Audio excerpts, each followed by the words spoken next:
I'm ready. Mm-hmm. One moment, I'm just sorting a couple of things out. As for the conversation that I jumped in halfway on,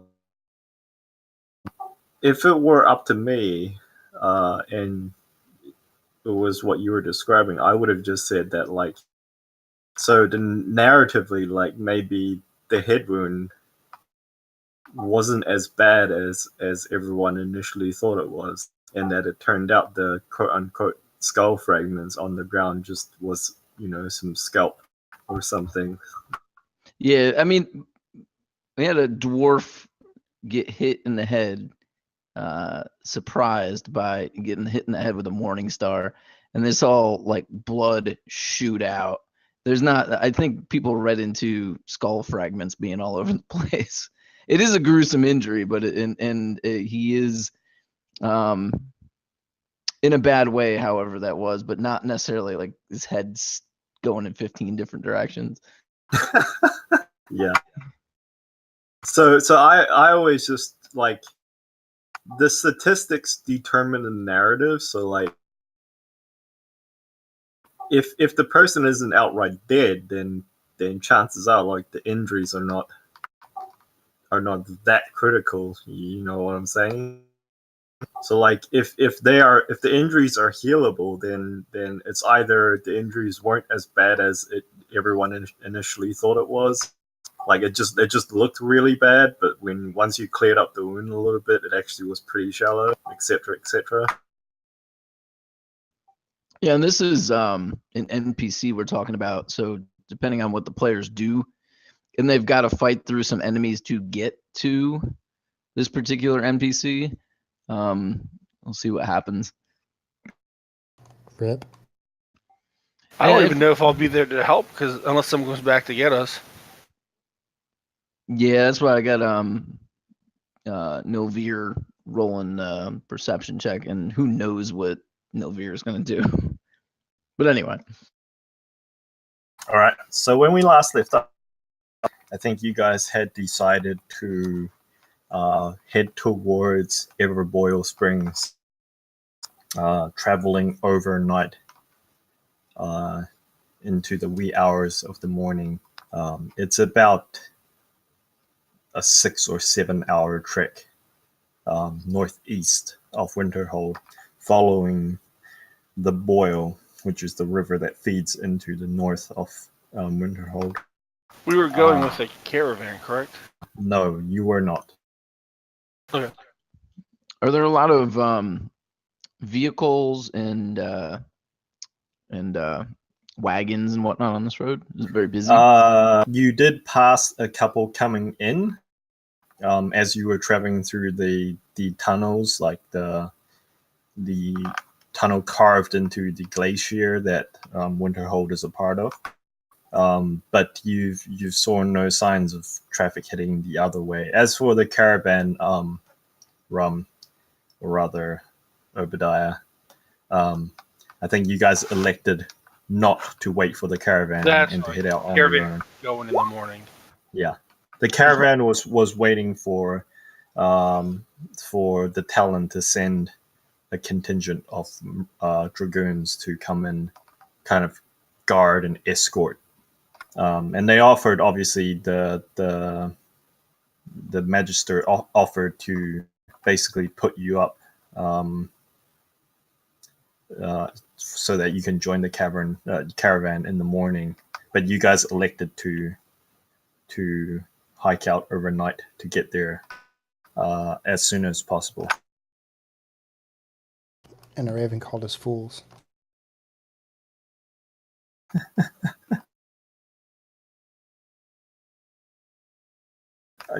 Yes, a raven with quotation marks.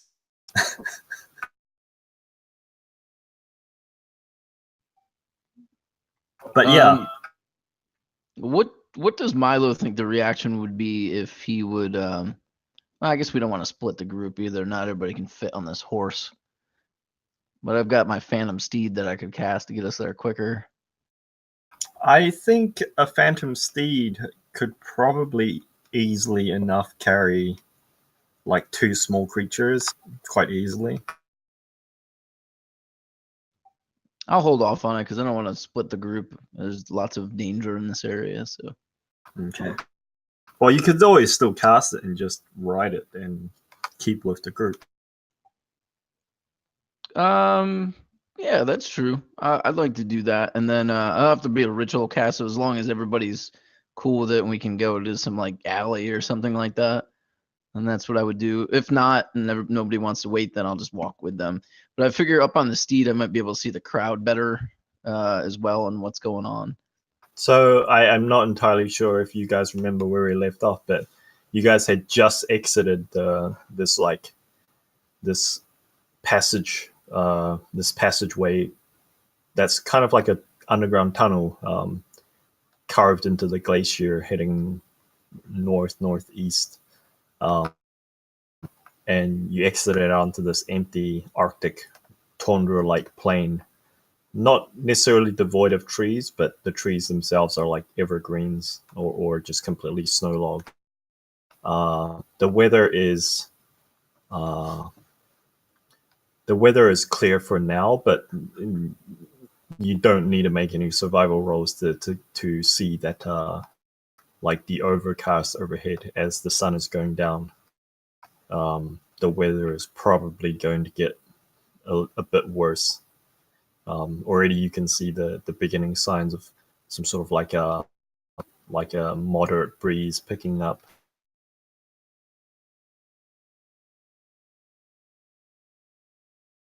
So, I guess once we get out on the road, all I'm really going to do is make sure I have my mask on so I can actually see when it gets dark. Okay. Well, it's already like 8 p.m. or something, so yeah. The sun has definitely gone down by now. But there's still enough light so that people without dark vision can see enough to travel without tripping over things, but not necessarily see in the distance, rather. So yeah, what are you guys? Milo, are you planning on, going off the road, going aside, or just even in the middle of the road, setting up a ritual to summon your steed? Nah, definitely. I don't know how prevalent magic is here, so I would try to get over to the side in like an alley or something like that.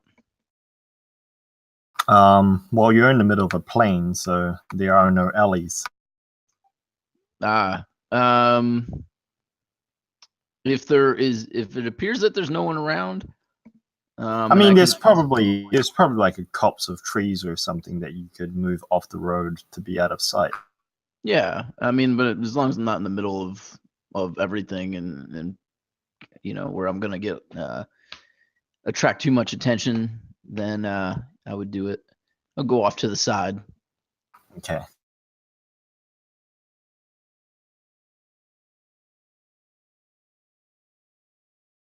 All right. So you cast your phantom steed. What does your steed resemble? I think in this environment, it's a quasi real horse. So, if it's okay at different times, I'd probably like it to look a little different. But for this, it pretty much looks like a real horse. But once the eyes, though, instead of being full of life, they seem like hollow, almost like blacked over ebony with no reflection in them. Yeah. Okay. So you have a horse with shark eyes. Like a doll's eyes. I just imagine it's just a horse, but instead of where the eyes would be, it's just instead googly eyes. Yeah. Also, it takes large dumps every 3 minutes. That vanish when you move 10 feet away from it. That's exactly it. Yes. It's like size of loaves of bread. Do these dumps actually stink, or? No, I think they do. They smell like they came from the pits of hell. Ah, it's worse than the dog. Like the horse sold its ass to the devil.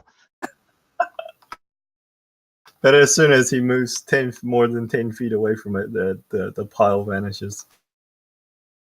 Luckily for you, Luckily for the rest of you, the wind is sufficient enough that most of the odor is carried away by the wind before, unless you stand directly downwind from it, in which case that is an issue. You learn that mistake quick, and then you get upwind of it.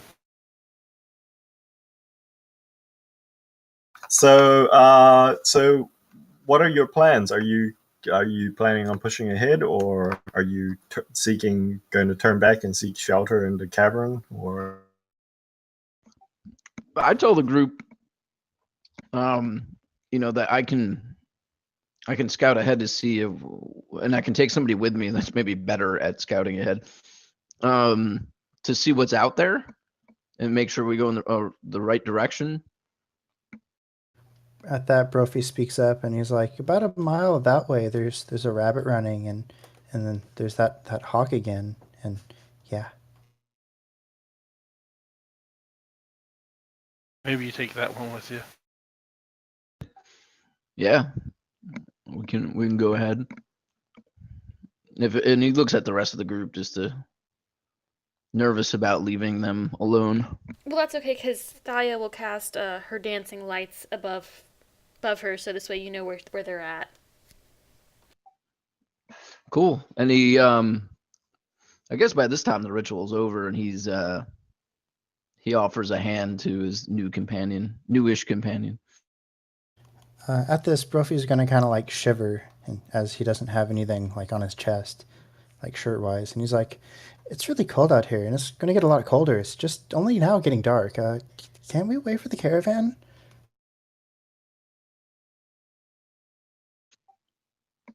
Wait, didn't we pick up an Arthur-sized Yeti suit?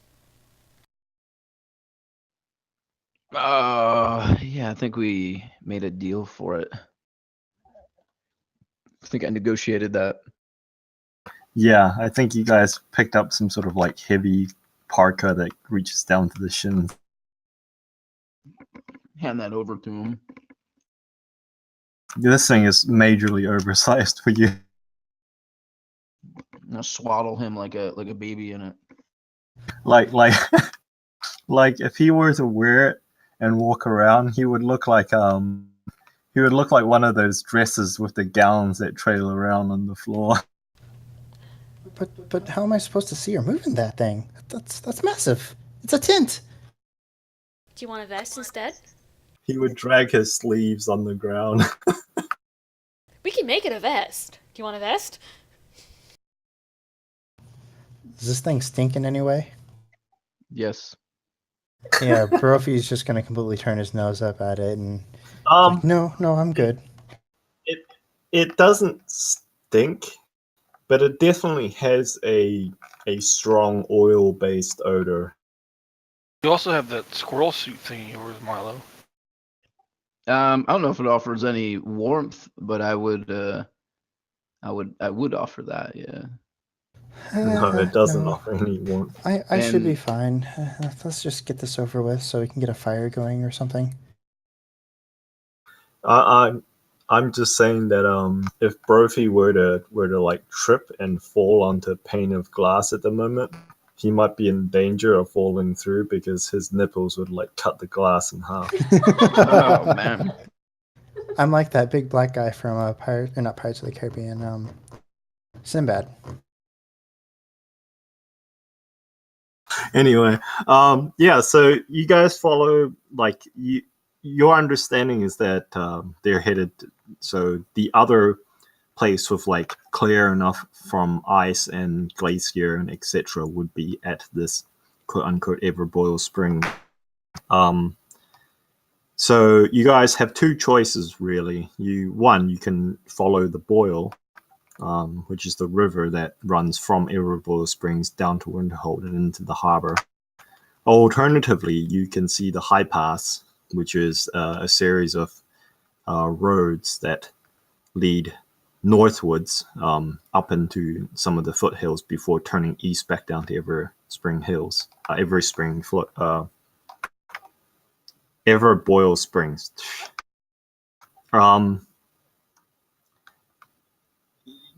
From your knowledge, Brophy, maybe this isn't like this isn't your expertise, but it's just local knowledge.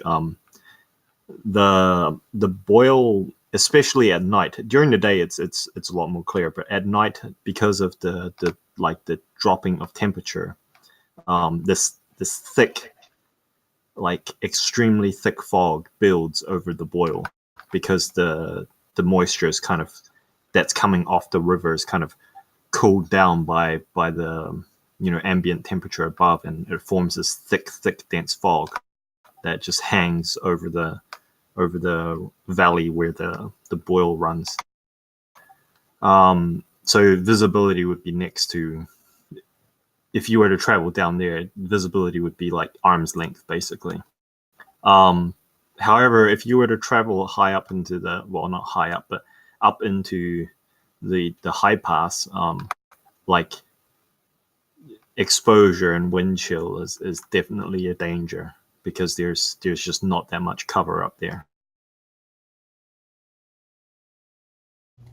Yeah, I'd probably relate all this to the group, and pretty much, you said the visibility is mostly left worse at night, right? Yeah. Yeah, we just kind of make camp maybe a little away from it, so we can kind of be safe against any ambushes. Are we making camp, or I thought we were just pushing through the night? Well, if we go into it, we're not going to be able to see anything. Ambush and getting lost and simply walking into a hole are all real dangers.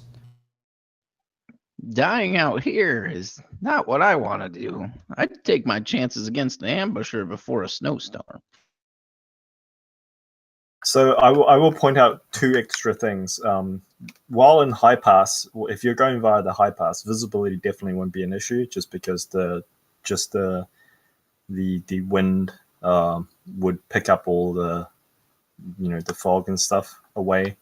However, the upside to being down in the mire, down in the thick fog bank that hangs above the boil, is that because of the temperature of the river itself, it is actually quite comfortable down there. It's like a comfortable temperature. You're definitely not in any danger of cold in the fog.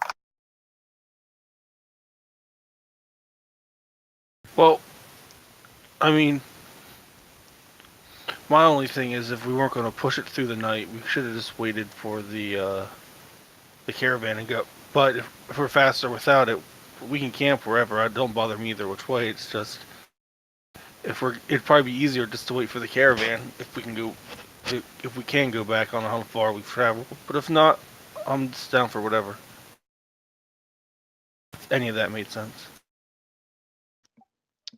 And Brophy had already said wait for the caravan. That was his opinion. So we're gonna hole up and wait for the caravan to pass?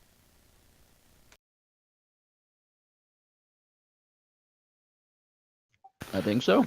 We might as well. I mean, maybe we could get a little bit of a head start, but I think there's safety in numbers, and if we're with a caravan, we may be safer than just the 4 of us. They'll have food.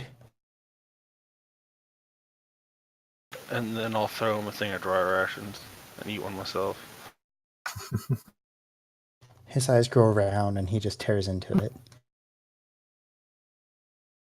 It's venison jerky. Did you find a better token yet for Brophy, or are you still using that one?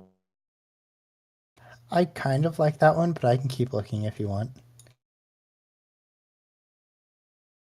It's just really hard to find a halfling barbarian token. It's a very uncommon match.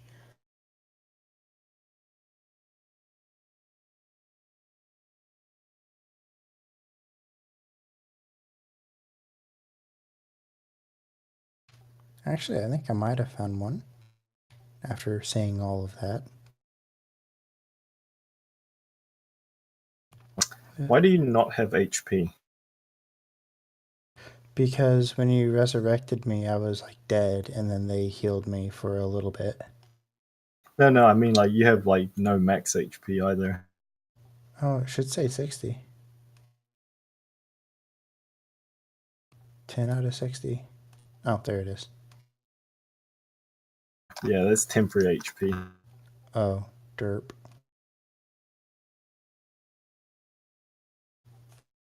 Oh, so you're currently at 10 out of 60 HP.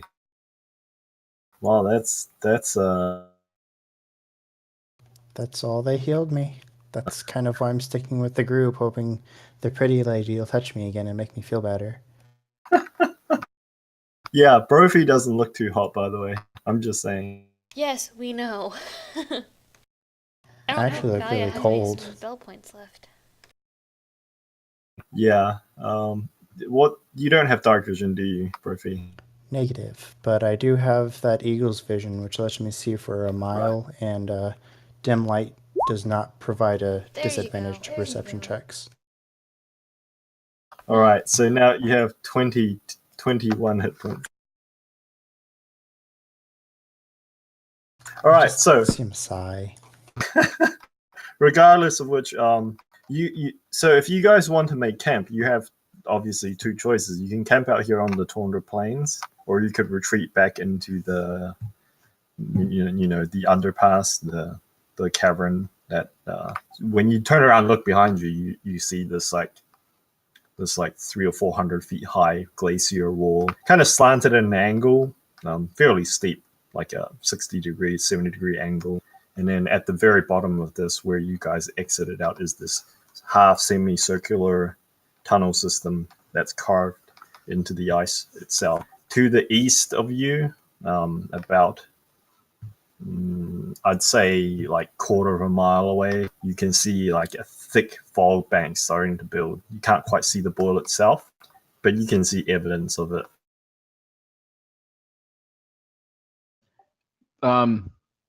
So the Phantom Steed craps every 3 minutes. I'm gonna have him stand in one place and then move 9 feet away, and then light the manure on fire. Brophy immediately gags. Yeah, the smell is horrid. Keep us warm. I can't believe I don't have a tent. It's completely horrid.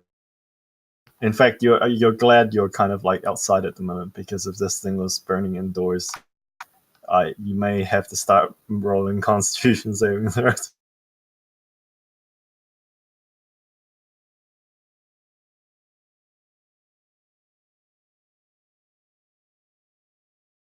So yeah, are you making camp here, or are you making camp in the tunnels? In the tunnels, probably. Yeah, I guess in tunnels. I got a bedroll. I thought I had a tent. I do not. After an hour, the steed goes away. So I figure while we're walking Yeah. around getting situated, it disappears. You're setting up camp when all of a sudden the firelight just goes out, and you look up and you realize that it went out because the Phantom Steed went away. So the big pile of dung went away as well. I'll grumble and go find some as dry wood as I can find in the glacier area.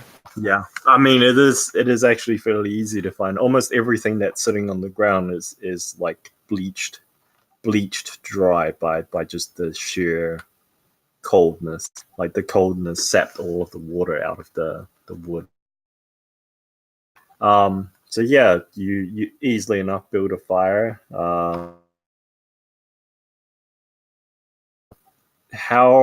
What are you guys doing for? Are you guys setting up watches for Yes. your rest, or? Thalia would take first watch so she can get a solid sleep. I'll take whatever watch is needed. I'll take second.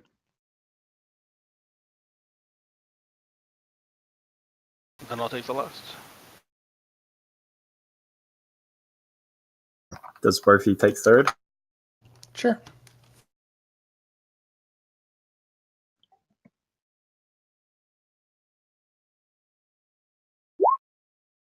Okay, so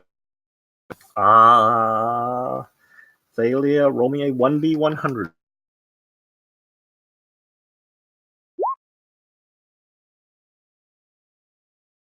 So yeah, the That's amazing. you know, You somehow awoken a giant ice dragon. if only this was a divine intervention, you'd be right on point. But Unfortunately, it's not. But yeah, you sit up while the others basically find their bedrolls. The temperature is here in underneath the glacier is it's cold, but it's not like life threatening cold, especially with the fire going. Um, and you sit up and you keep watching. 2 or 3 hours passes rather uneventfully. You do, however, notice like out on the plains, the winds start to pick up, and you detect the first like kind of like almost like this mist or this fog that drifts in from the east before like settling on the ground, almost like a dry ice machine on some bad goth band stage. But it doesn't exactly reduce visibility; it just creeps across the ground. But apart from that, nothing happens during your watch. So when as it hits about like an hour before midnight, you head over and I assume you wake up Milo, yeah. or do you wake Milo? Okay, so wake Milo, yeah. Thalia awakens you and informs you that it's time for your watch. All right. I wish her sweet dreams, and then I begin to look around. Okay. So I would like you to make me a 1d100 roll. All right. I don't know where it went. The tiny hut. Oh, I would like to cast that as a ritual. I don't know where it went. Cast that as a ritual, so that we can keep clear of the elements. I would imagine that would work for that as well. you should have done that before everyone set up camp. But yeah, so I'm just going to assume that you guys made up camp in a space small enough for the tiny hut to encompass all of you. In fact, a 10-foot radius dome. Is a 20-foot diameter. Yeah, I think that actually fills up the entirety of the freaking passage. Luckily for you, during either of your watches, no traffic comes through either way because you're technically currently obstructing the path. By the way, it appears opaque from the outside. What color do you want it to appear as? Pink! Pink, I guess. Okay, so pink dome. Fantastic. And the interior, actually, you don't even need the fire lit, but I guess the fire is lit regardless. But yeah, it's a comfortable temperature. It occurs to you that you could have made camp anywhere, even out in the blizzard, with this spell, and you would have been fine.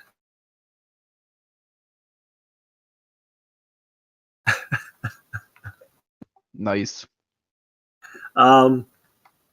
So yeah, 98. This is actually quite funny because as you keep watch inside your opaque dome, is it well lit on the inside or is it dark? I mean, it's opaque from the outside, so it can be anything on the inside.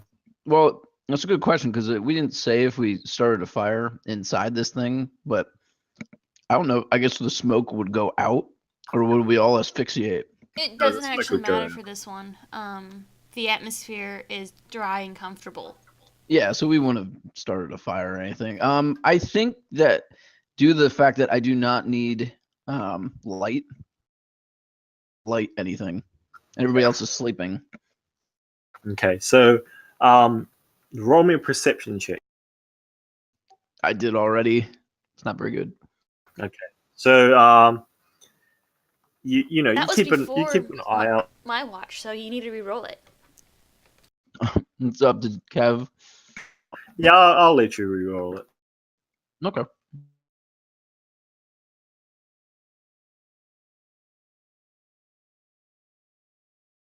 That's exactly what it looks like from Yeah, that's That's the same numbers. That's See, the exact same numbers. I don't even understand what's going on at the moment. Nice. Do it What? again. Let me try it again.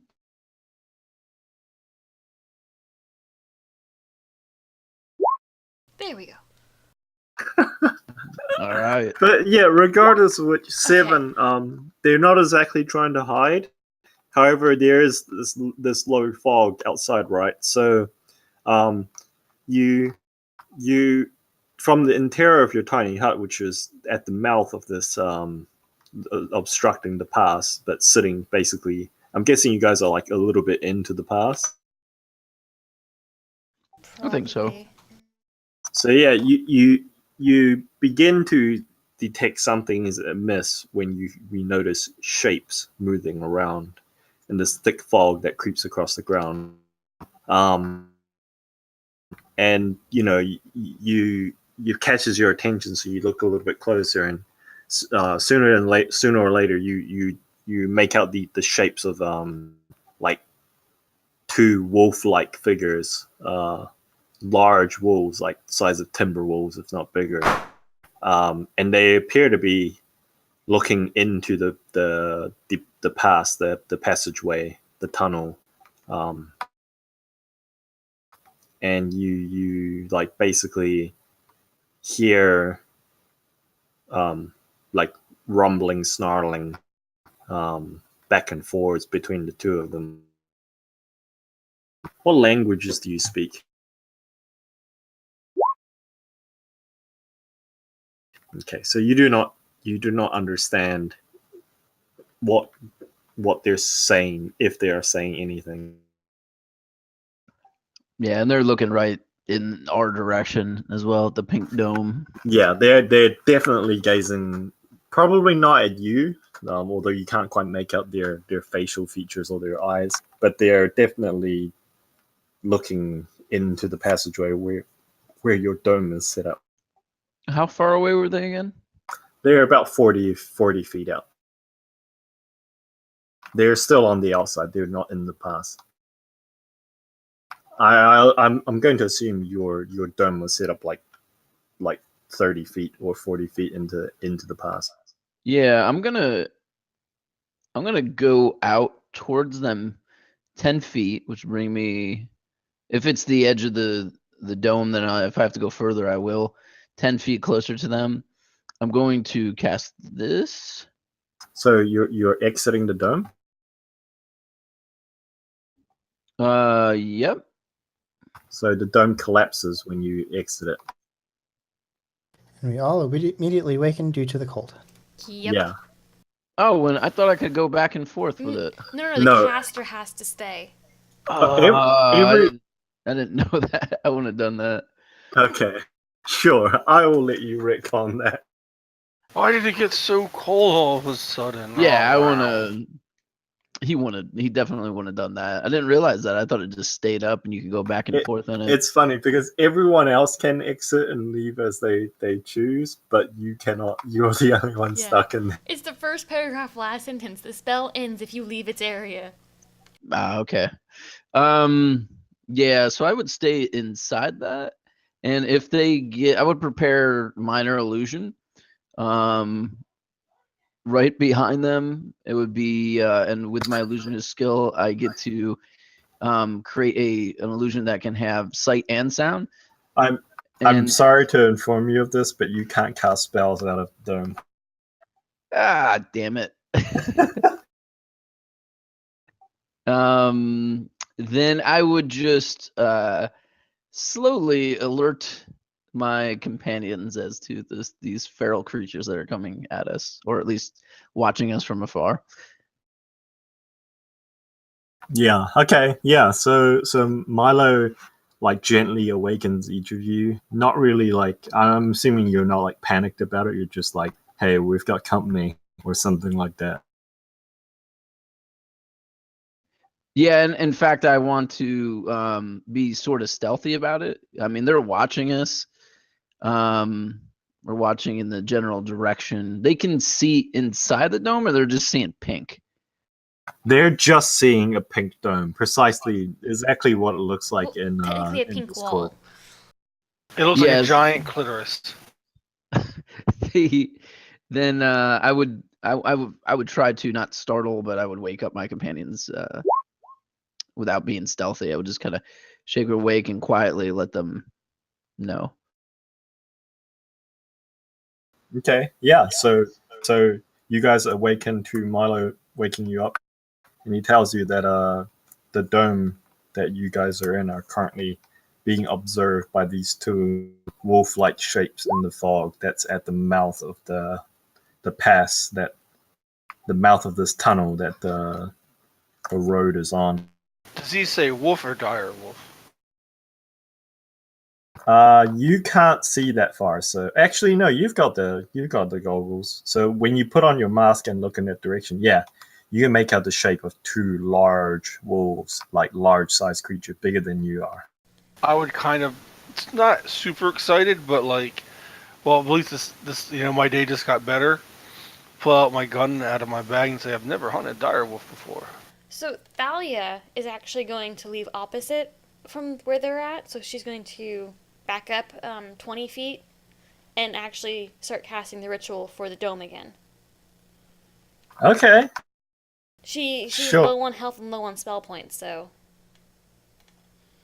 Sure. Are you casting it within Milo's dome or outside of Milo's dome? I'm exiting 20 feet behind his dome, so further into the tunnel. Okay. I guess Okay. I'll kind of like. So do you guys wait 10 minutes for her to finish casting her spell, or? Oh yeah. Yeah, Milo's gonna light up his pipe, start smoking that. I'll kind of stick my face like just out of the dome, just so only the mask comes out, and see what I can see all together. Well, you can see it clearly. Your vision doesn't change just because it's outside the dome.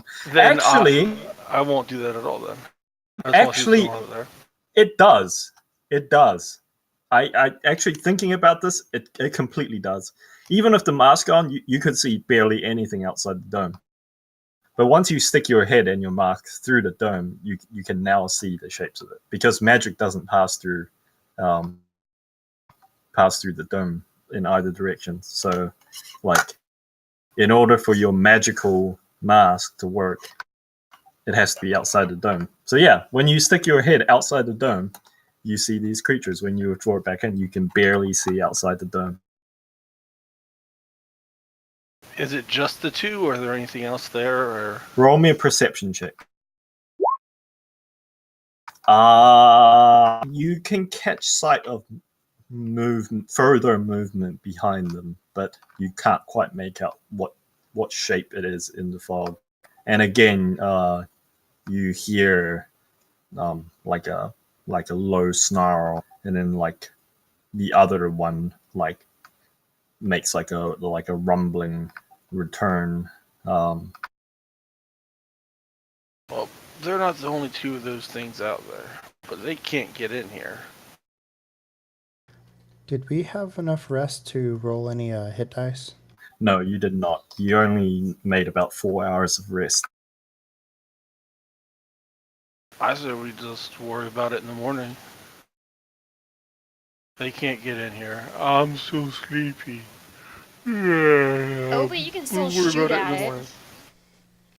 There's no point. We'll just shoot them in the morning. And that's not often you get that from me. Unless we get surrounded, unless there's more of them. Well, they can only come from you from one direction, right? Yeah, they can't get behind this thing, can they? It's pretty much clogging the entrance. Yeah. So I'll actually draw, for the sake of like illustration. I'll doodle page. It's time for Kev's drawings. So the mouth is something like, it's not precisely, it's not like a worked area, but and your dome is a little bit interior, so it's probably like 20, 30. That's not what I meant to do. I meant to do a shape.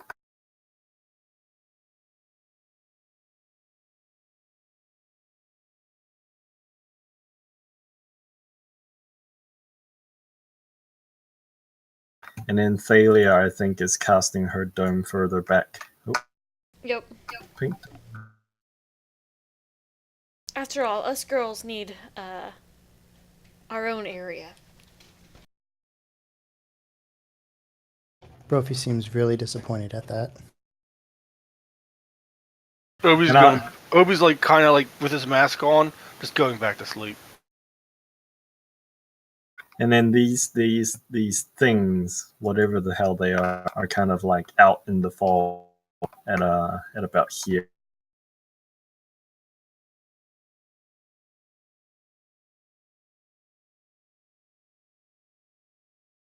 And there's movement further behind them.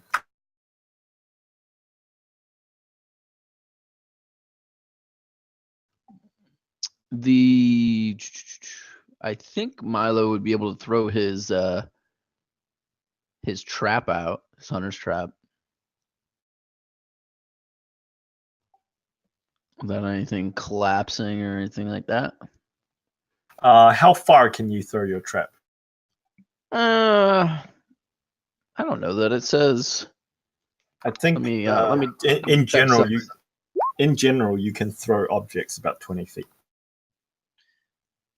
No, his trap is special. He built it himself so that it self deploys when he throws it.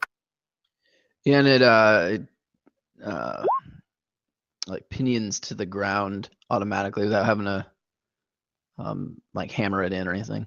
It's a fairly proficient tinkerer's work.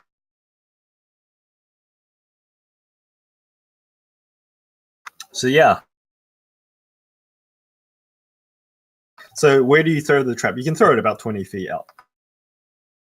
Okay.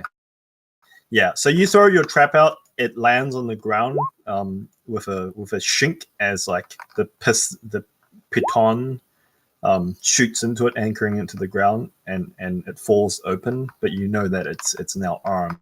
Whatever is out there like snarls and backs up into the fog, like its form kind of becoming less coherent.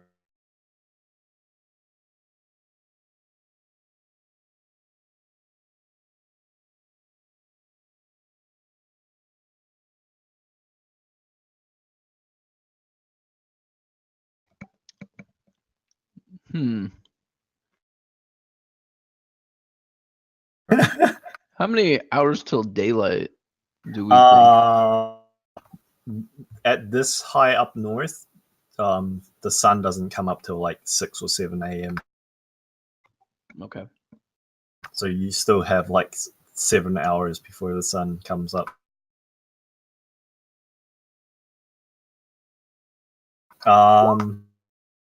Roll me another perception check, actually. All of you can do this.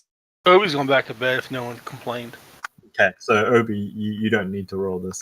Only the people who are still awake need to roll this. Actually, Only the people Thalia, in you don't. Milo's tent can do it. Yeah. You don't even need to roll because you can't hear or see anything past his dome. Some good rolls. Milo, you look behind you and you see what color is your dome, Thalia, as you finish completing it. Any color I choose. Ice. Okay, so white. So Milo, you glance behind you and you see just like a half spherical white dome cutting off the passageway. And it occurs to you that it would be really, really bad news if you were to let your dome down now, because Thalia has effectively cut off your escape. Well, keep it up. Because you weren't in the dome when she casted it. That would suck.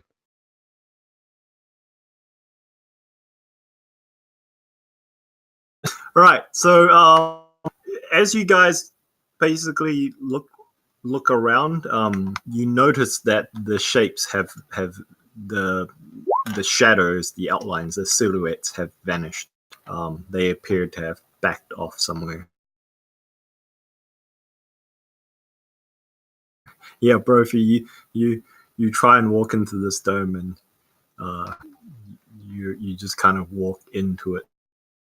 And from the inside, Thalia, you kind of see this half-naked halfling kind of do the walking into transparent window thing. All right. So who's on watch now? I believe it's still Milo. Yes. Right. So you wait around for the shapes to return for the rest of your watch, which goes on for another about 2 hours or so. Brings it to about 2 a.m. They don't appear to have come back, or if they have, you haven't noticed them. So at the end of your watch, I believe it's now Brophy's watch. Yep. Milo would shake him awake. Yeah! Don't eat me, I taste bad. And see him smoking his pipe, and he's like, "You're up. I need to rest these old bones." He'll just kind of like collapse, panting. Oh, it's just you. Oh, sorry. Of course, go to sleep. He puts his top hat over his face and falls asleep. All right. So, Brophy, I would like for you to roll me a 1d100. And don't roll a 1.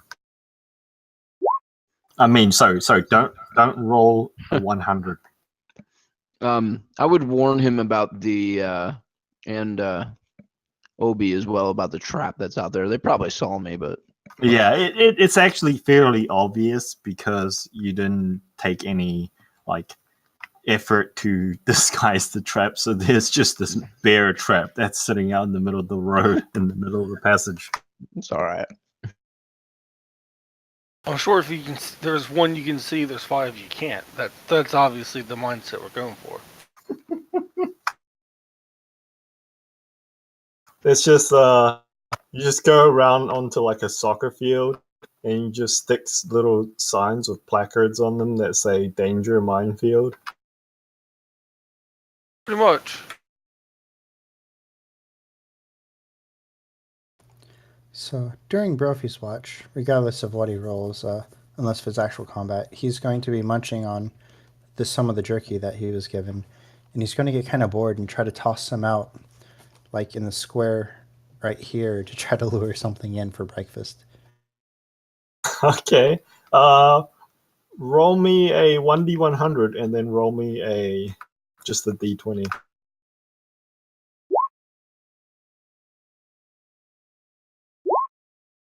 Oh God.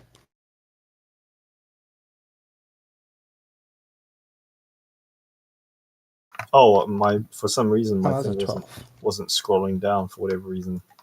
Never mind. I saw your first roll. Oh God, what the? So 42 and an 8.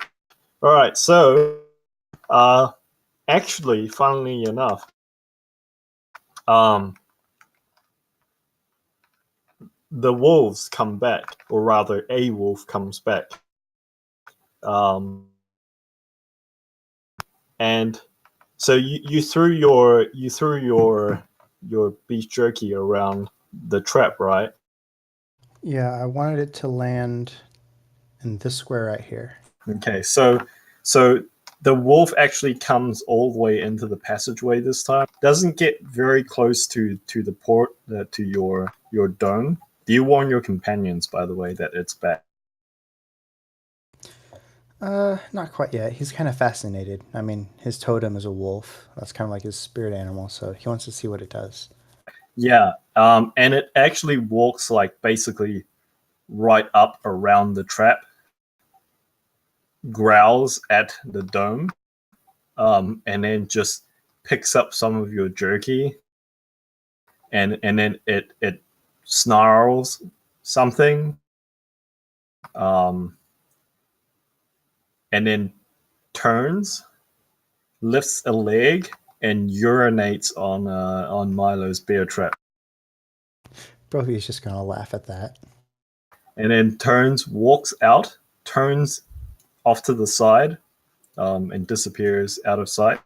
And moments later, another wolf of similar size, although a little bit skinnier, walks up carrying a stick in its mouth, and then drops it on the bear trap.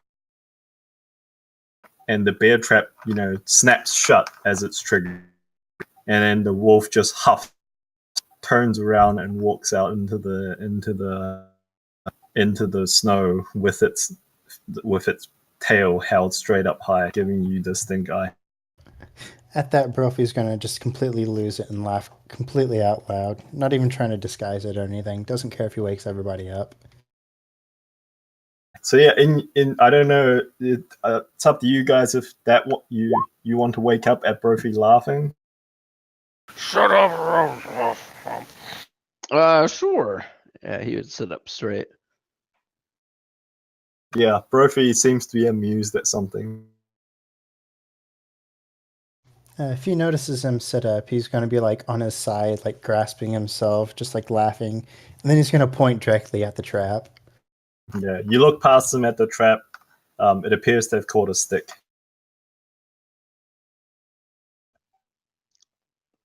Oh, I got something. And he starts gasping and wheezing for air. They peed on it too. These guys are smart. I like them. They're still out there, by the way. Biding their time. But it is near the end of your watch, Brophy. Hey, Seraphina, are you available to play? Yeah, sorry, I'm trying to fix my push to talk. I got a new computer and like shit's going haywire. I'm just gonna deafen myself or whatever. No worries. Let us know when you're ready. But yeah, you gather that they're still out there, but it is nearing the end of your watch, Brophy. So if you want to wake up Obadiah, or are you just gonna let him sleep? No, Brophy will try to shave some off of his watch. He's tired. He's still in pain. Okay.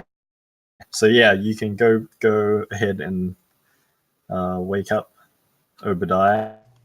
He doesn't really trust Obadiah yet, even though he's fed him like 3 times now. So he's going to like stand at his feet and like lean back and like nudge his foot with his own. What do you want? Hey, it's time to wake up. Very well. All right. So Obadiah, you can actually already roll hit die because you rested for 6 hours. Deal. Well, more than 6 actually. Alright. Try 2.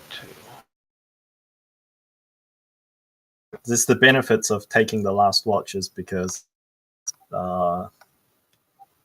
you generally have your short rest already done. Yep. I'm good. Would I be able to rearrange my spells at some point during this Sure. rest? Sure. In terms of preparation, I'll allow short Yeah. rests for you to prepare your spells, which I believe wizards can do anyway, right? I think so. During a short rest. Or is it a long rest? I thought it was a short I think rest wizards, wizards specifically can rearrange your spells at a short rest. And I get half my hit dice missing, right? For after I complete a rest like that? No, long rest. For your short rest, you can roll hit dice up to your Constitution modifier. Alright, yeah, so I'll wake up. It's pretty grumpy, adding to the list of things I need to get. Well, I guess I don't need to get a tent if we have this, but I need to get coffee. And I'll start, like, oiling my guns and everything. Alright. So roll me a D100 and a perception check.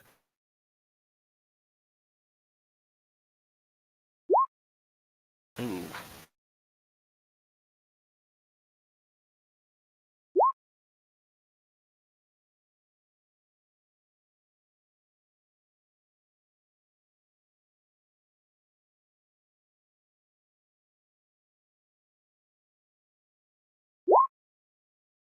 Okay, so about your watch passes. You finish, oiling and maintaining your guns and fortifying for the cold climate.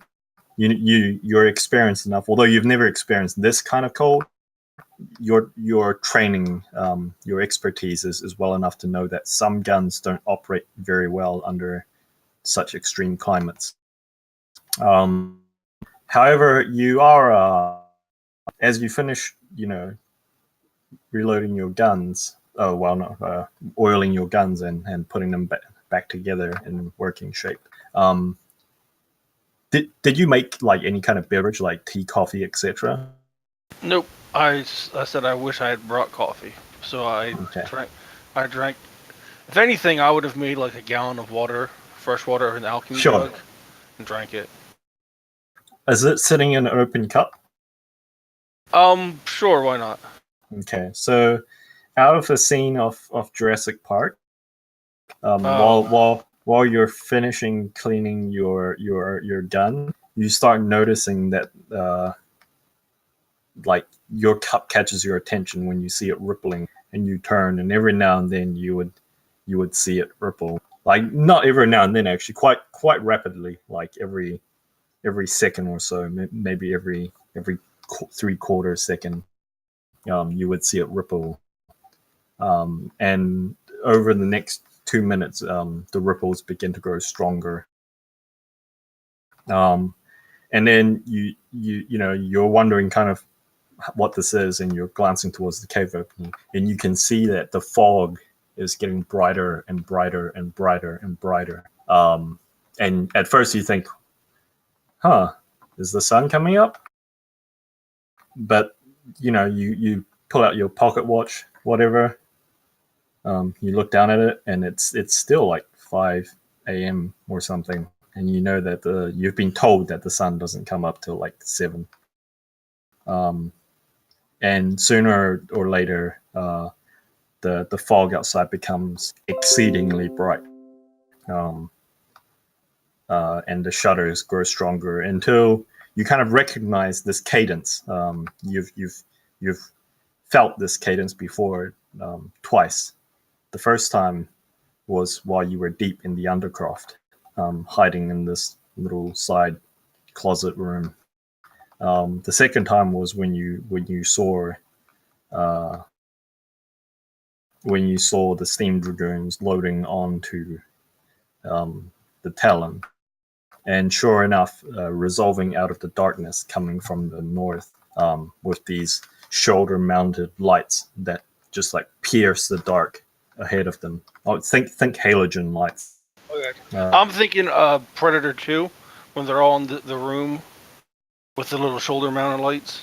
Yeah, one on each shoulder. So this thing is just walking you towards you out of the dark. And it pauses as it gets to the mouth of the passageway, and you can see 3 or 4 shapes beside it resolve out of the fog, as like basically these humanoids bearing rifles, dressed in these thick winter parkas.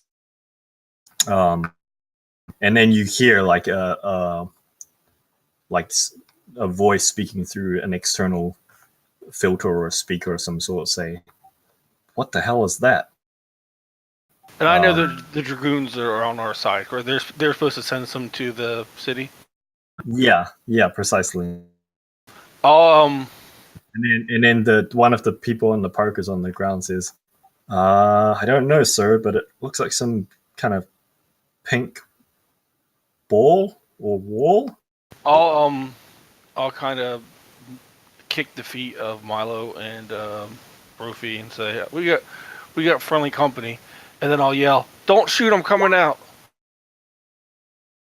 And I don't know if they can they hear me through the wall? Yeah, they can hear you through it. Yeah, I'll yell, "Don't shoot! I'm coming out!" And then I'll kind of like step out here. Okay. So yeah, you step outside. You definitely get a few guns, some rifles pointed at you, but there's a certain recognition, and then what the voice inside the lead steam dragoon calls out, "Ah, is that you, Obi? It is I, Pippin.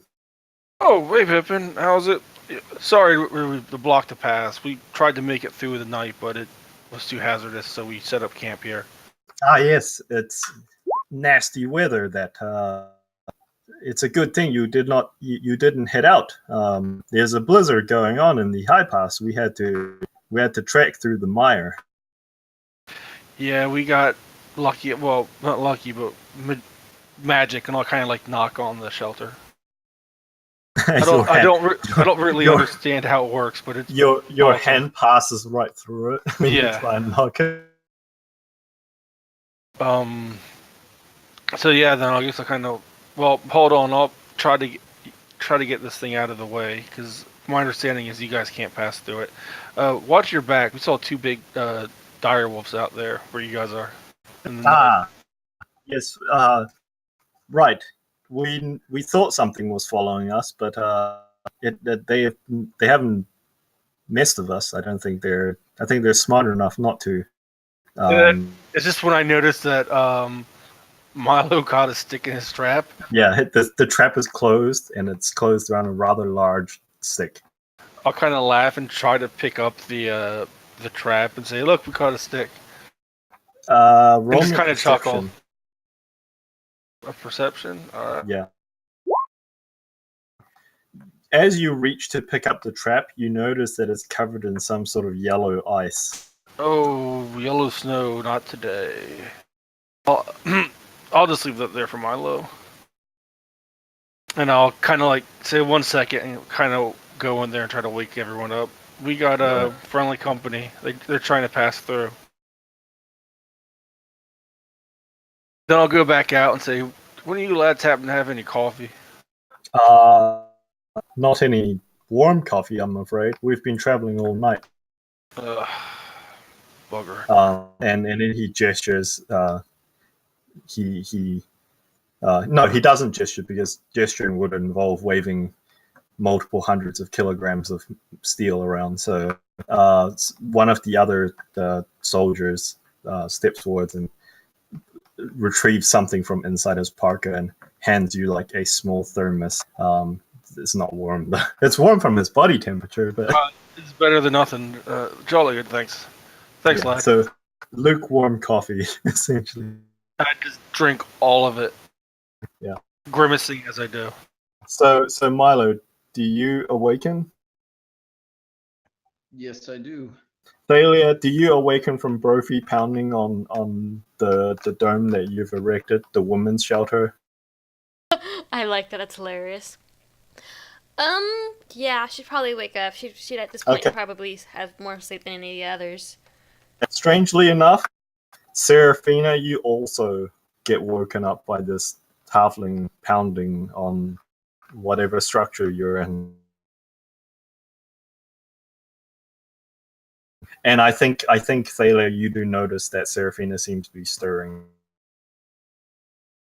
Yep. By the way, Seraphina, you're muted.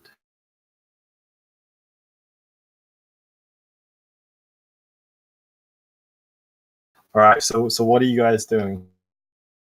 We'll probably dispel. Well, first off, the girls are gonna heal, but otherwise we drop off. Yeah. We drop the. Go ahead and roll hit dice. Yeah, go ahead and roll. Actually, you can roll as many hit dice as you want. Cancel that. Yeah, you can roll as many hit dice as you want. And for you spellcasters, which I believe it's just Thalia and Milo, you can also roll D6 is equal to your spellcasting modifier to regain spell points. Wow, Brophy. Barbarians in the D12s, man, but holy shit, you rolled high. It's like 3 off the max you could have regained. Oh, and once I see Seraphina up, I'll hand her back her locked picks. So I have more of these. Don't see her up yet because she's in an opaque dome. I just want to make sure she gets her locked picks back.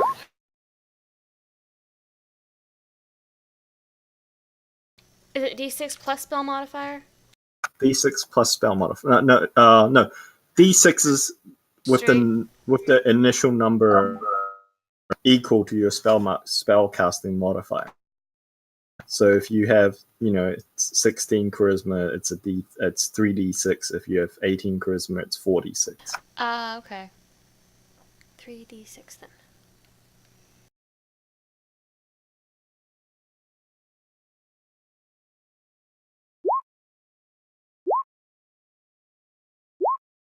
Oh, really? So it's pretty low, but yeah, you get 8 spell points back from your short rest. But yeah, Seraphina, I haven't heard you speak, so I'm not sure what's if your mic is working or not. Test. Yeah, we can hear you now. So yeah, you awaken.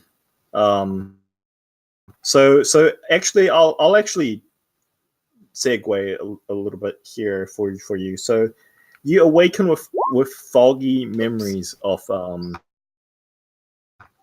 the last thing you recall. You were in an alleyway after pursuing some apparent cut purse and a cut purse who stole your bag of holding, only for the cut purse to turn out to be some kind of assailant or assassin or something. And you were shot down by these assailants. And then you were elsewhere. Your memory isn't quite exactly clear, like it's very foggy. Exactly precisely what happened, but at some point you recall what can only be described as a hand, a radiant hand, shoving you backwards, like pushing on your chest and pushing you backwards, and then a falling sensation. Like the sensation that you have when you're like halfway in that sleeping. I'm pretty sure everyone's had this right, where you're like half asleep and then suddenly you jerk awake because you think you're falling. Yeah. Yep.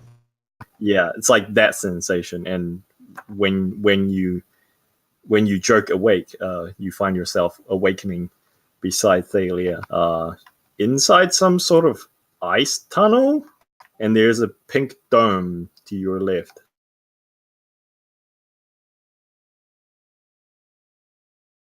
And your chest is sore, like the front of your chest, where the radiant hand pushed you is kind of sore.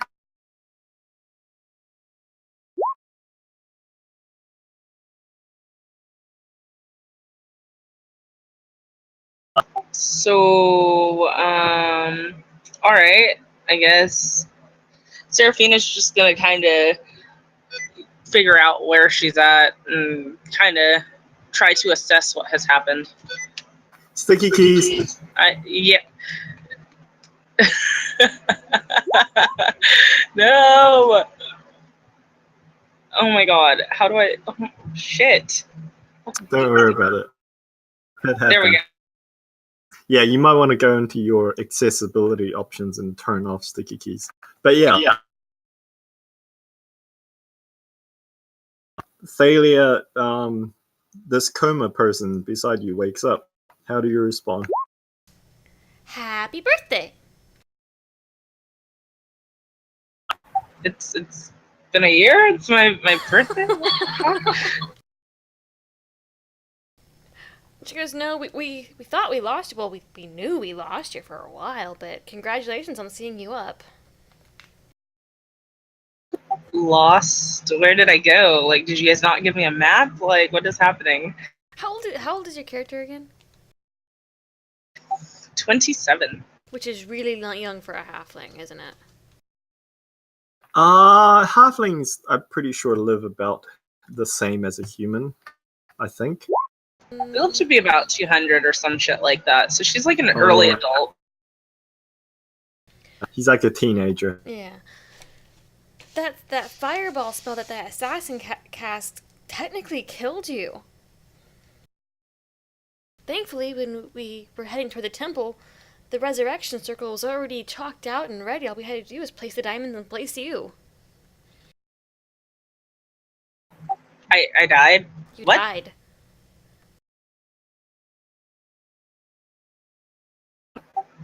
Well, she's like searching in her pockets looking for items to kind of fish out, and she's managed to grab like a couple of gold pieces and set them out in front of her. And I know the sticky keys are going off. She's going to offer them as a sign of gratitude and thanks. Oh, no. You're fine. You're part of our group now. We'll take care of you. Which, by the way, Obi has your lockpicks and something else. And for some reason, when you tried to hand her the coins, there were 2 copper coins in them that. No. They're stuck to the ceiling. Remember? Oh right, they're stuck to the ceiling. Never mind. Yep, that's right. Yeah. So, yeah. I assume you guys let down the domes. Yes. Although after making sure Seraphina's properly dressed and everything. Yeah, I think Milo has repaired her armor, if I recall correctly. Yes. Yep. Okay, so yeah, you guys let down the dome. Pippin and Co. Makes their way forwards, and he kind of like opens up the chamber, the cockpit. It's just this little plating that just basically reveals his face, which kind of looks a little bit ridiculous because it's this tiny halfling face inside this like 8-foot high steel Mech? robust construct with steam coming off these vents on its chest plating. And he says to you, not to sound like we're not happy to see you, but weren't we supposed to meet you with the caravan? We got impatient. I don't see a caravan behind you. They were waiting for you. Ah, I see. They're still back at town. Yes. It's probably prudent. Whoever blew up the Ethereum load on the gantry, I'm pretty sure, I've got a feeling that they're probably going to try again with the caravan. It's entirely likely. Although good news is that one of the assassin groups after us is no longer after us. Assassin groups? Yeah. I'm sorry, this is the first I've heard of this. What assassin groups? Well, maybe a half hour or so before the gantry blew up, we were attacked. By assassins. By assassins. The investigator said they were called the Black Shard. Pippin glances at one of the other foot soldiers, who says, bunch of assassins / gangers based in Winterhold. And Pippin says, did you catch any of them? Do you know why they attacked you? There was, emphasis in southern word was, a contract out on us apparently. But because they attacked... You specifically? Our group specifically, we think. They wouldn't let us see the contract, and their employer is the one that blew up the gantry. And they don't approve of that, so they ripped up the contract, apparently. Well, at least that's some good news. Another note, the temple there in town now has 2 new additions. 2 coins are now plastered to the ceiling. He gives you a weird look like, that's an odd segue. Oh, that's good to know. We don't plan on visiting the temple, but are you? And he glances over, kind of like past you, at the rest of your group, and he says, "Where's Arthur?" He was on the ship with you guys, we thought. I haven't been able to contact him and my spell orb. I have my spells back, but I can't connect He with says, him. he says, well, Arthur left the ship actually moments before the explosion. I hope he's okay. Did you find him? No, we couldn't find him. Anything within the radius of the gantry was cordoned off. They were bringing bodies and injured to healing areas. He looks gravely concerned. He says, well, I suppose we need to get to that caravan and get it to the Talon as soon as possible. Do you want to come along, or do you want to travel back the way we came from? I think we'll be safer traveling as a group at the moment. Fair enough. Shame to have wasted all this the walk out here, though. Must have taken you 2 to 3 hours. What's 2 to 3 hours? That's not a long walk. So yeah, between the four of them and Pippin, they walk with you back to town. The Steam Dragoon isn't exactly the fastest thing in the world. It's not slow though. Like, it doesn't appreciably slow you down. But you figure that you could probably outrun it if you had to. Brophy at some point, Pippin asks you rather, Thalia, who's the new guy? She looks over at Brophy and leans closer to Pippin and goes, "He's a scaredy cat. It's hilarious. But he's following us for the time being." Okay. Well, Seriously, he's so easy to scare.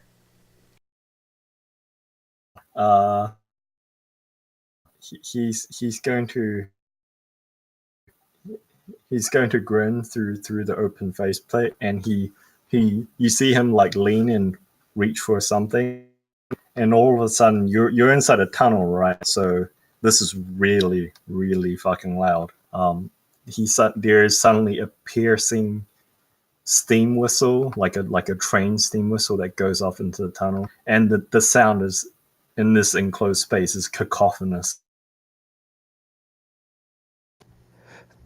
Just as that happens, you're going to hear Brophy shout, "It's the assassins!" and take out running at a dead sprint.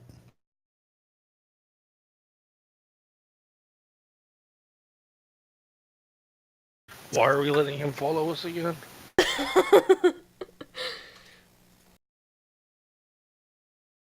Oh yeah, bait. He's bait. That's right. Right, so you guys travel all the way back to town. It takes you like 2 or 3 hours walking through these tunnels. As you get to town, like the sun is coming up. You can kind of see the sun through the glacier. It's kind of like lighting it up in this like almost as if the ice walls itself is growing lighter and lighter, and this diffuse light source that just seems to come from everywhere at once and nowhere. Like, there's no shadows in the cave, which is a little bit odd. But yeah, you guys get back to Winterhold. The caravan that you guys saw preparing before you left is now indeed fully loaded up. There are 4 carts. The carts have some kind of like so there's 5 carts. 4 of the carts look like they're carrying some sort of large drum or canister on the back, and the canister itself is draped in some kind of heavy cloth. Might actually be leather, or oilskin or something. The 5th cart just looks like a standard open top cart, and it's just piled with various crates and barrels, etc., like provision barrels. And the carts themselves each are strapped to a pair of like shaggy mules, and there's like 20 or 30 guardsmen at attention, kind of like in a perimeter around this thing, keeping any passerbys at bay at more than throwing distance. And yeah, you link up with this caravan. There's a conversation between Pippin and someone who appears to be in charge of this convoy. And then Pippin at some point returns back to you guys and says, I think we're actually going to turn right around and escort this caravan out right now. Head all the way back to the ship. Going to be at a bit of a trek, but I'm sure you five can handle it, right? Give me about 10 minutes if that's possible. Are there any general stores actually open currently? I suppose the markets should be open by now. I'm not sure how the central market is responding with the gantry fire, though. Well, I want to get your friend back his coffee and get my own coffee, and then Yes. I'm going in to buy a big bag of coffee grounds and some coffee for this trek. Who knows when the next time we'll be able to get some. And Pippin says, if you want to get in favor with the XO, he enjoys some of that celestial tea that they import from the celestial kingdom. Well, we'll see what they have. We'll see what they have at the store. Alchemy Jug should totally have coffee, right? It doesn't. I looked. I said, yeah, it totally should, though. But yeah, if he lets me, I'm gonna run to the first general store and see about like a 10-pound bag of coffee grounds, and if they have celestial tea and how much it is, because I'm pretty broke. They do have celestial tea in the stock. It is 20 gold for half a pound. God dog. Question. Would you as a GM allow me to replace salt water with coffee at 4 gallons instead of 12 gallons?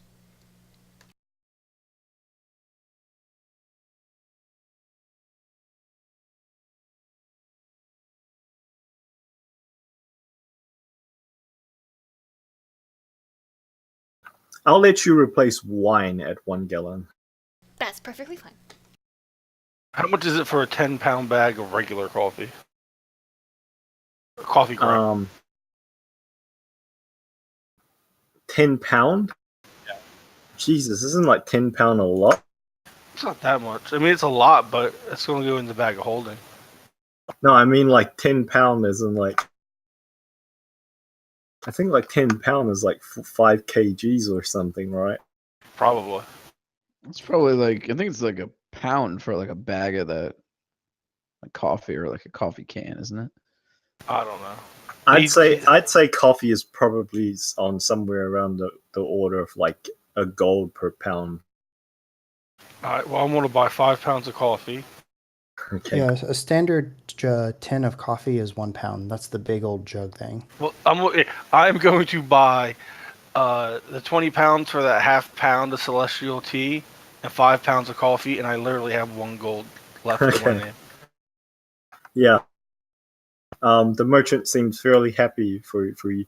He actually seems to be doing like a hell of a business, actually. In the time that you were in there, like hundreds of gold have exchanged hands. I asked him, well, Adam, we'll see if he'll let me.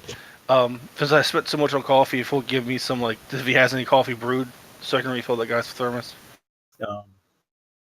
Yeah, he does. He'll fill the... Sweet. And he'll throw in a small box. He says to you, "Pleasure doing business with you. Consider this on the house," and he throws you a small box. You open up the box, and there's these little satchels of creamer. Oh, fantastic! And I throw them away. Out of sight, or I'll just put them in my bag of holding. I'll never use them. What a savage. Not rude. Drinking black coffee. And then I'll go back to the guy who gave me his thermos and hand him the fresh coffee. Say thanks for that. Oh yeah, he seems inordinately happy. And he offers to shake your hand. Says, Jenkins. Yeah, Jenkins, nice to meet you. I appreciate you helping me out back then. No, thank you. And he salutes you with the thermos. All right, I'm ready to go. All right, so you guys head out, following the steam dragoon. Apparently, while he was gone, by the way, the steam dragoon, they did something to it. They opened up some sort of canister or panel on the back and poured in a bunch of water. Carried over buckets or barrels full of water and poured it in. Yeah, and apparently did something to it to refuel it. And then you guys sit out at the head of this caravan with the 5 of you plus the 4 guards plus the steam dragoon plus a bunch of caravan hands, 5 drivers. Actually, no, they actually left everyone else behind except for the 5 drivers. Yeah, so it's just you 5 drivers, the 4 soldiers, and Pippin. So yeah, you guys head out. Pippin says to you, Obadiah and Thalia, or actually all 5 of you in general. Maybe not specifically directed at Brofin, but he says, we came out through the mire, but now that the sun up, it's probably a better idea to go by the pass. That'll at least be more of a established road. And then Jenkins says, "Yeah, it's just because you fell in the boil." And Pippin rather annoyingly barks, "Don't remind me." And he says, "Do you guys have any opinions? Do you want to go through the murk, the mire, or do you want to go via the pass?" Well, let's go via the pass so you don't fall into the boil again. However, the Yeah. pass runs its own risks. If it's a common road, then anybody who's trying to sabotage us might assume we'll take that road and sabotage us again at that area. That's true. At least in the taking the other way, we have the option and ability to see who's around us. That's true. We did Especially- travel the well-traveled paths when we were trying to get to the museum, and they found us right away. Brophy holds up a hand. Do I get to ride in a cart? Sure. You can ride in the provisions cart if you wish. Any of you can. I think there's room. He plops his warhammer over his shoulder and says, "Then I don't care," and tries to scramble up onto it. I mean, you could ride on top of the Aetherium tanks, but he leans a little bit, which is kind of imposing because it's this massive metal monstrosity that's kind of listing to one side a little. He leans a little bit close to you guys and says, "But I wouldn't recommend riding on the Aetherium tank. You know, due to a tendency of them, exploding. Mushroom cloud. Never mind. It was a jest. They don't actually explode. Not unless someone, sets them on fire or something." No, Pop. No fires. No experimenting with Ethereum and fires. How big an explosion are we talking about now? Yeah, what's the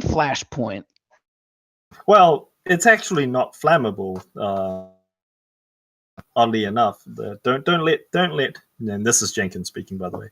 Don't let Pippin mess with you. It's actually not flammable. Its actual catalyst is if it's exposed to sunlight.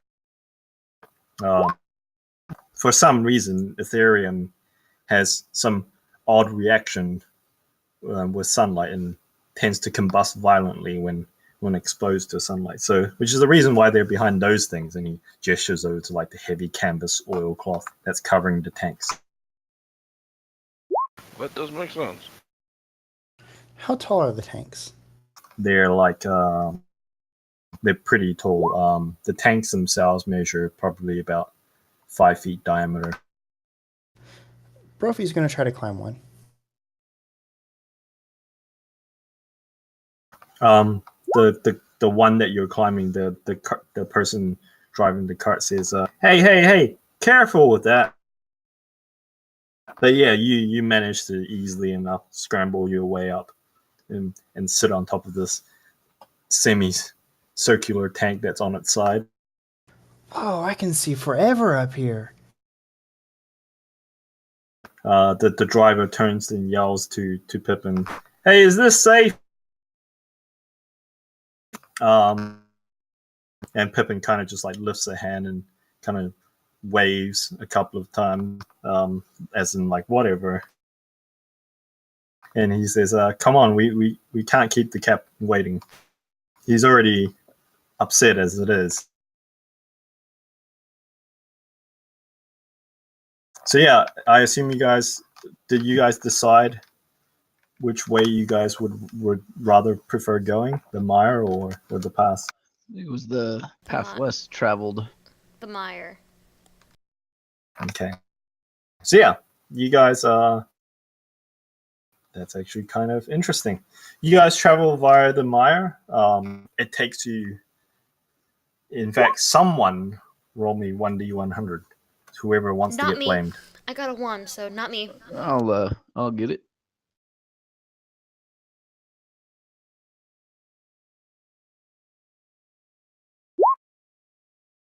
Well, at least it wasn't a 1.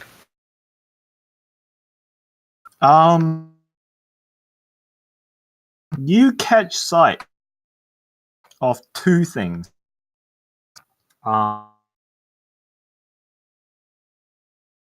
Actually, three things. Sorry. First, not long into your travels, you catch sight of the familiar sight of those wolves, and there's 4 of them. Ooh. Wasn't just the 2. There's 4 of them. However, they are standing far off to your west, up on like at the top of a hill, at least 200 or 300 feet away. You can see them because they're big. They're not dire wolves. They're bigger than dire wolves. They're the awakened things? They are Mire wolves? They are between this like tealish blue color, silver color, or gray colored fur. They stand about their shoulder comes up to about 4 or 5 feet high. They are the size of like they're a large creature basically. I mean you wouldn't be going so far to call them giant wolves.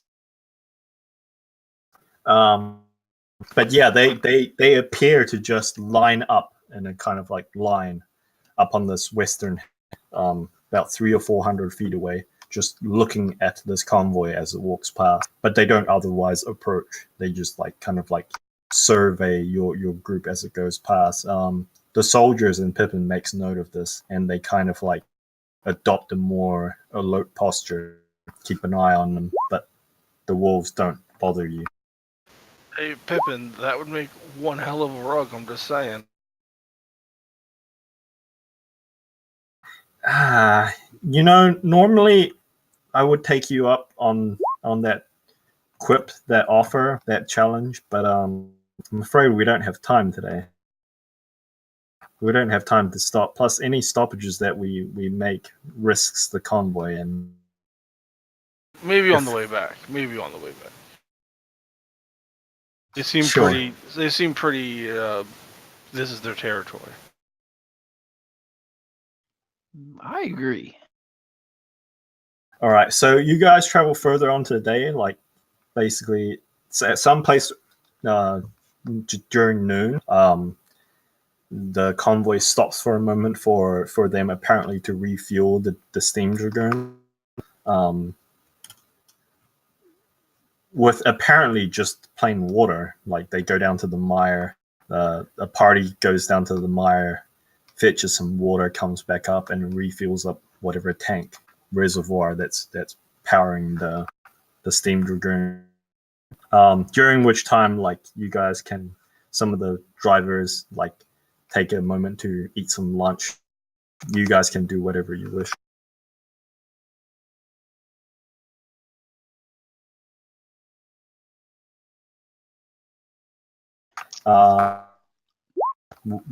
Do you guys do anything during this short break? Is there a quiet spot Milo can head to? Cast something ritually.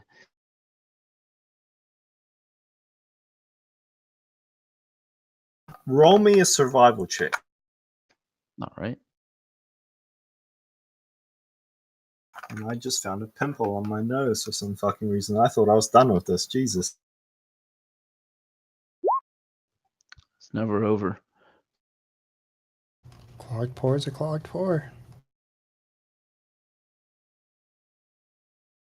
All right, so yeah, I think there's probably like a shelf. It's not exactly out of sight. It's not out of view, but like it's on like a little shelf above like a foothill shelf. It's just off the side of the path that you guys are headed to. And it's like it's due to defilage. Is that the word? The foliage? No, defilage. It's a term. I'll use Doodle page. If this is from a side view, okay, and there's a person here, and the ground goes like this, like the area that he can't see due to this hill, this wall, this area is called a defilage. It's terms of cover, so that like stuff that you can't see, it's cover from the person, from enemy fire, basically. But basically, because of the raised plateau area, you could probably do something up there without being like obviously in sight. Okay, I think that's good enough. Just gonna ritually cast my familiar, bring Okay. Ralph back. Okay. Interestingly enough, as you finish burning your incense, and Alf like pops into from out of your ritual circle, you hear the sounds of cawing. No, you don't hear the sounds of cawing. You hear the sound of someone saying, "Caw, caw," and you look up, and like 50 or 60 feet away, there is a raven sitting in a tree branch, like a big raven sitting in a tree branch, looking at you. And it looks at you and it says, "Caw." Does it disrupt my ritual? No, it doesn't. Okay, I finish it, and then I look up at the raven, and I think he just waves with his cane. All right, like just in greeting or threatening? Yeah, in greeting, like I see you. All right. Yeah, it continues sitting there looking at you. It doesn't particularly respond to your hail. And is it within 30 feet? It's a little bit over 30 feet, but you could approach it if you want. I'll approach it within 30 feet, cast Minor Illusion to cast another raven that sits on the next to it and is cawing as well. It flutters off, like almost like not. Yeah, almost like you startled it, but not quite. Like it doesn't make any panic noises or anything. Yeah, and it flies off, heading away from you. I go back to the rest of the group and I say, someone might be watching us.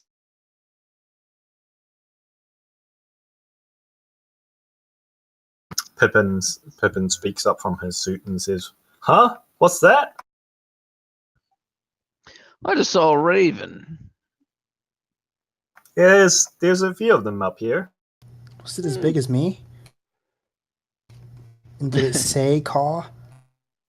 Oh, I see. Because I saw that yesterday too. I mean, ravens do caw. No. This one actually said caw, like you said caw. He looks at you, Milo, to see if Brophy is being serious. Like, is this guy serious? Yeah, he nods. So a big raven that says caw. Is it any weirder than a big wolf that pees on a trap and then another one sticks a stick in it? I suppose not. This is why I don't like coming up this north. There's all sorts of weird things up here. I agree. Yeah. Menacing old man Kane waves, "Get off my lawn."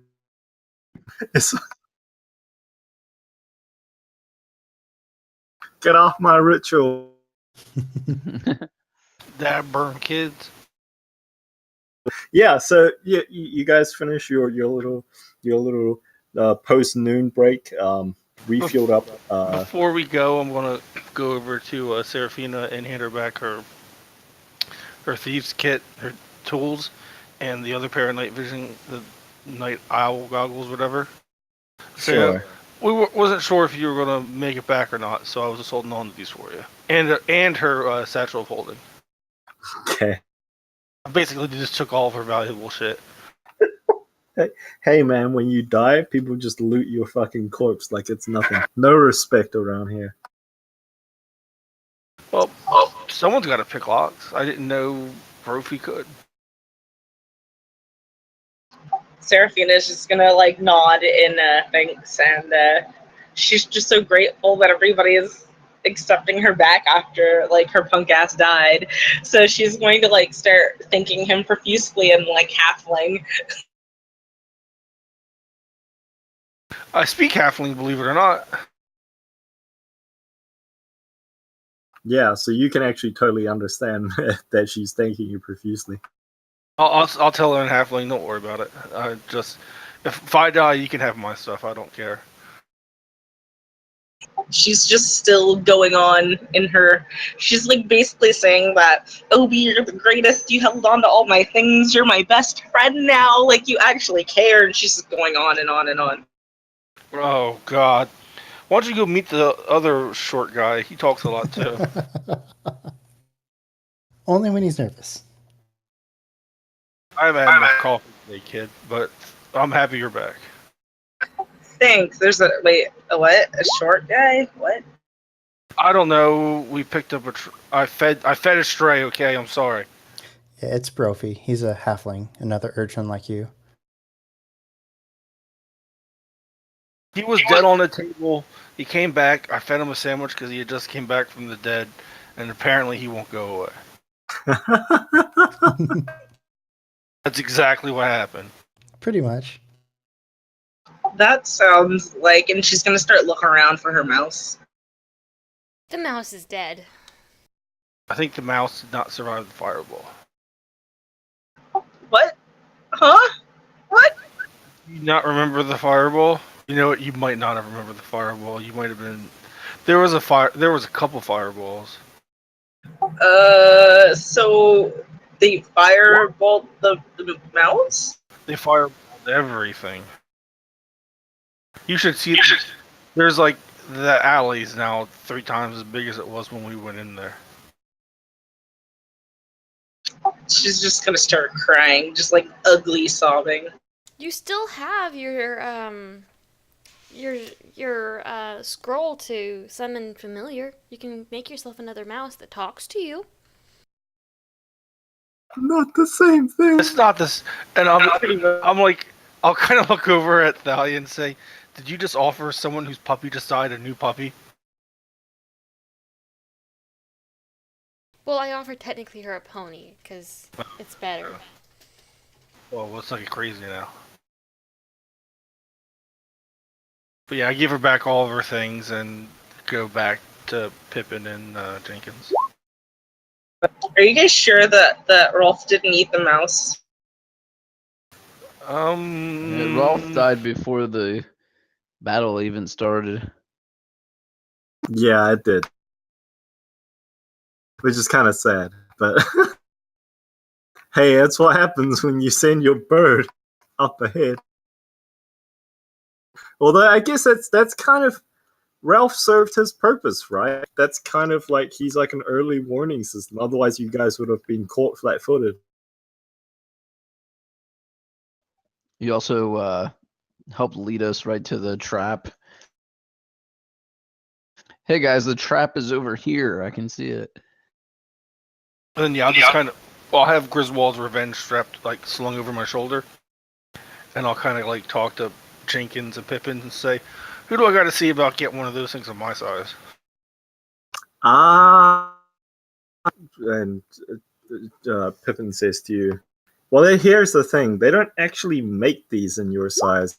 It's something to do with like, I'm not a Dragoon engineer, so like, don't quote me on this. But it's something to do with like power to weight ratio, and it turns out only, well, theoretically a gnome could ride one of these, I suppose, but apparently they can't. It's very difficult for them to build the muscle mass in order to operate one of these.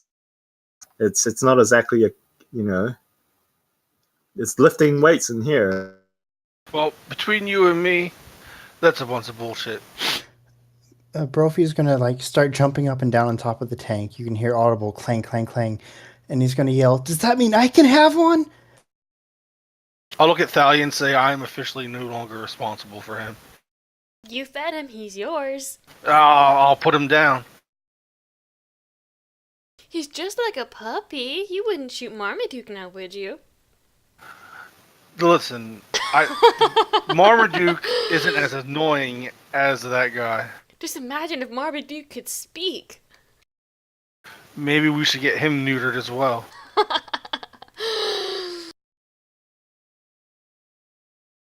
I'm sure this little guy will prove eventually way down the road useful, but at the moment... Yeah, well, I'm officially no longer feeding him. Just don't give him coffee. By the way, Seraphina, you can roll as many hit dice as you want in order to regain HP, because technically you benefited from a short rest as well. She benefited from a long rest. Yeah, she benefited from a long rest, so never mind. You get all your shit back. Do I benefit She from a benefited long from rest? death. No, I think we only got short rest. She only got long rest because she was dead. Yeah. And in the bag of holding for a bit. But I don't know if we tell her that. Yeah, but the only time her rest was interrupted was that short time when the dwarves were there. And I don't know, what about when the cops dumped her dead body with everything else in my bag onto the table? That was hilarious. No warrants. Technically, her rest started from when she was brought back in a coma. But regardless of which, as you guys continue moving on, Pippin does at some point say to you guys through this, like, I don't know how to this distortion, because he's speaking out like a speaker port on the side of the suit. I don't know. I just assume these suits are like power armor from Fallout. The only thing It's more enclosed than that, but yeah, The only thing I keep imagining is Al's voice from Full Metal Alchemist. pretty much exactly. So again, like the suits resemble, although not exactly like this, with the person being the scale of a halfling. So the suit itself is actually bigger than you guys. It's a big brother. Yeah, basically. So yeah, as you guys are walking, Pippin says, we're actually pretty close now, although I think I'm gonna take a break after this. This is you can hear the sounds of like labored breathing as he continues like walking with a determined pace. Well, if it makes you feel any better, Pippin, this is just the starter of ours. We still got to make it up to the temple. Ooh, when you get out, can I try it? Please? I wouldn't recommend it. He shakes his hand left and right as a negative, and he says, no, sorry, this thing only qualified personnel. You wouldn't hand a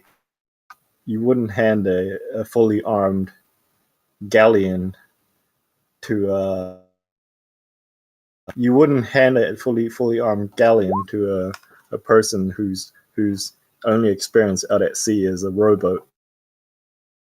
Well, how else are they supposed to learn? Well, maybe start with like a yacht and work your way up.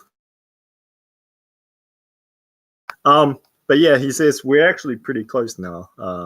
Although I don't remember passing this thing. And he gestures to his right, and you guys see that like the boil, which is this, which kind of has been in the background all this time. To your right is this like semi-large river, probably like 40 or 60 feet wide, widening to like 100 feet at some points, of this like water that's and by when you were in town, like the water was just merely steaming. The water here, now that you're this close to the Everboil Springs, the water itself is actually visibly boiling. Like you don't suppose it would be safe to like touch this water. But as you guys watch where he's pointing, the river itself kind of comes flowing out of this lake that's probably like 200 feet wide, the semicircular lake. And of note of this lake, surrounding this lake are these pillars. These almost what are those Viking things called? Like what do you mean? The halls? Skiff? The longboat? No. The stone things that Obelisk always casts. Obelisk? Rune stones. Yeah, Asterix and Obelix. Obelix is like his job is to like make those stone things. Rune stones? Yeah, I guess that's what they're called. There's a name for them though. Yeah, I know what you're talking about. I just can't think of it either. But there's basically little stones with runes, right? Or big stones with runes. Not totems, are they? Would work too. I think they start with M. They're like Mihir or something, whatever they're called.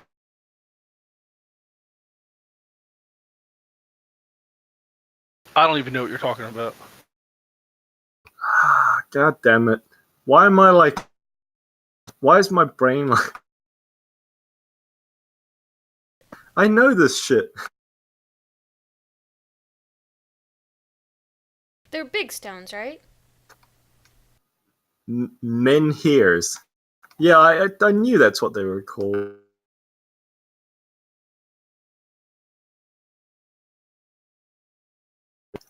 Like that. Like long tapered end stones. Oh, like the Stonehenge things. Yeah, and also like the Stonehenge thing, a ring of these things spaced every 20 or 30 feet apart from each other rings this lake. with some of the stones sitting in the water itself and some of them out on the shore. And he turns towards Milo and says, any idea what these things are? Mean hangers?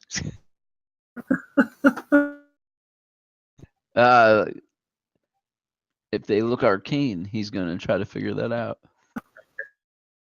So do you approach them? You're about like 60 feet out. Yeah, he kind of holds his one hand up, and the other hand he's got his shovel. Oh, Kinda- wow. He's getting closer. Wow. He knows all about them.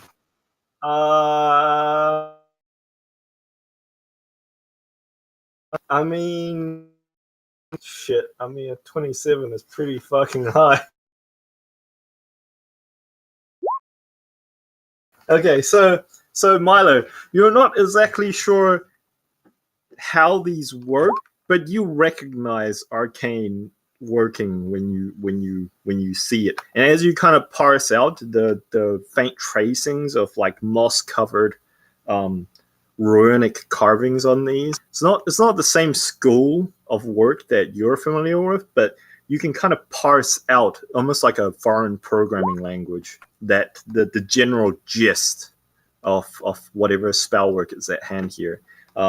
And you work out that its effects mirror their spell that you know as magic circle, except the circle, instead of being a small ritual circle, it encompasses this lake with the ring as its compass, its bearing.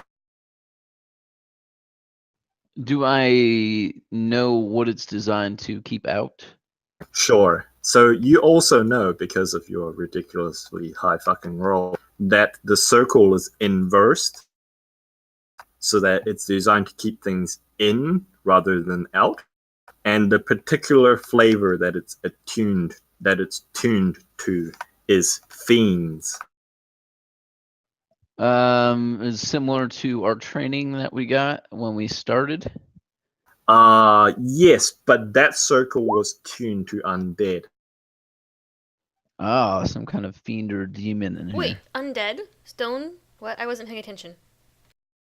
This is to keep something in, and that in is some kind of fiend, as opposed to when some of us started out when we were learning. There was that small circle, magic circle, that was keeping that that undead in. Yes, This is for something else much larger. I heard that part, but Oren is interested in this area and to see if they have any unusually undead problems.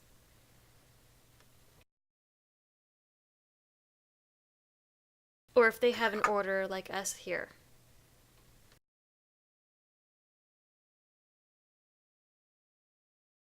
Yeah, so make of that what you wish. The magic circle itself is inverse, and it's tuned to fiend, or fiends rather. So I'm taking it they're somewhere in the middle of the train. Yeah, you can be anywhere alongst the convoy you wish. I just assumed you were somewhere up front with Pippin leading the way. Oh, okay. Well, then, as soon as her attention is brought to that menhir, she would take a moment and draw it. So what, like take like a chalk rubbing, or No. actually draw the indentations and stuff? She'll draw it. Okay, so you draw one carving of like, it's kind of hard to make out because some of it is pretty weather worn, but you draw one, and then like you make your way 30 feet over to the next one to take a look at it, and you realize that like the pattern on it is different. So you draw that one as well, I assume. Yes. Okay. Which takes you a little while. She's And then keeping just an to eye on make the train sure, as well. like these things are like 8 feet tall or 9 feet tall, so it takes a fair bit of drawing. Yeah. And then you make your way just to be sure to probably the next one along the chain. And you realize that again, the carvings on this thing is different than the first two. And you go and look at the other ones, and they are all different. And it'll take you all fucking day to draw every single one of them that are here. So she kind of sighs and wishes she could stay and draw them all, but she's gonna quickly go back to the group. At any point, do any of you pass into the circle No. interior? Okay. If it's Definitely if it's not. inversed, And Milo no. would warn about that, knowing what he knows. Do you tell Pippin that it's warded against fiends? I think I would tell my group first, like the people that were closer, and warn against it. And if they would have any opinions on who else we should tell, I would go with that. I don't see why we wouldn't tell them those there.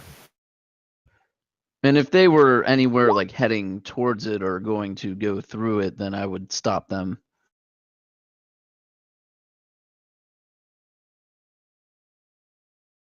No. So if any of you, so do you tell? Sorry, I was paying attention to the conversation that's going on in the chat. But so do you tell Pippin that it's warded inversed against fiend? I would talk to the group first, but if anybody that's traveling with us would go towards there as if they're going to go in there or get real close, I would warn against it. Yeah, I think a couple Not of telling them what it is, but if they needed an explanation, I would a couple of the foot soldiers kind of like investigate the menhirs along with Thalia, although they too don't cross into the interior of the circle. They kind of just like pace the outside surroundings. And then after about 10 minutes, about halfway through Thalia taking drawings of like the second menhir, Pippin calls out and says, "So?" And then like Jenkins, who's down the bottom, says, "I don't know, sir. Looks like some sort of like ring circle or something." I would huddle up to Pippin and I'd say, "Is there any of your soldiers that any of your people that you don't like?"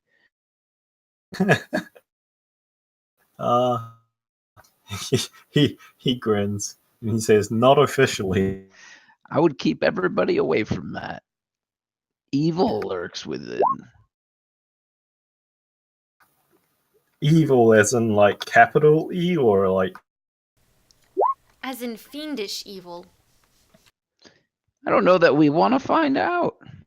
Yeah, you're probably right. I'd rather not tangle with fiends. Jenkins, wrap this up. We gotta move. And then Jenkins like goes and taps the other guy on the shoulder and gestures to heading back towards the group. And I think this is about when Thalia finishes up with her drawing. She'll show to Milo. Okay. The next sets, each set after this is different. And I guess Milo knows probably different runes and different things to make up the completion of the circle. Brophy, while you're talking to your mouse, the mule that's near you turns in your direction and says, "Heavy, tired," and then says, "Oats, oats, oats, oats, oats, oats, oats," and then like the rest of you just hear this mule suddenly start hee-hawing. Brophy will kind of shrug and start rummaging around for some oats or an apple or just something to give it. And the chant is taken up by most of the mules in the caravan until the caravanners kind of shush them and give them various things to eat. Yeah, so do you guys leave the circle alone, I assume, and continue? No one wants to go. As much as I'd like to mess with this, I think it's not a good idea right now. Okay, excellent. All right, so you guys continue on. The taking like a bit of a skirt around this thing. It actually is a little bit of irritation because you kind of have to like backtrack a bit for about 15 minutes to go up like a different path, because like the beach line that you are following, the shoreline that you are following, cuts through the interior of the circle. So it takes you like a detour. Roll me a perception check, everyone. Or I should rather just say roll me a perception check, Obadiah, because he's going to get the highest. There we go. I will actually roll something, Obadiah.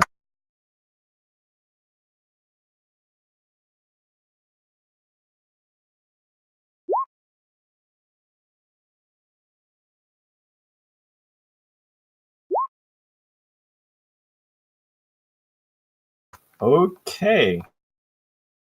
So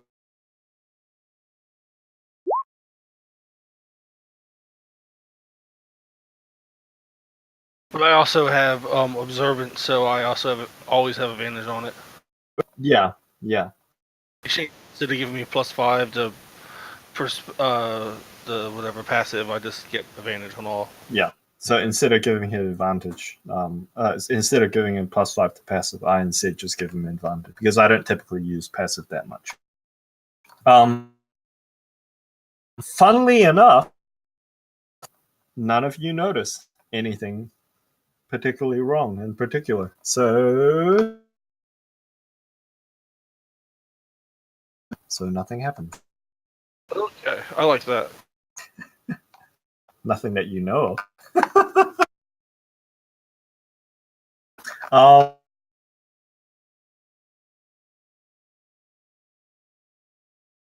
Yeah.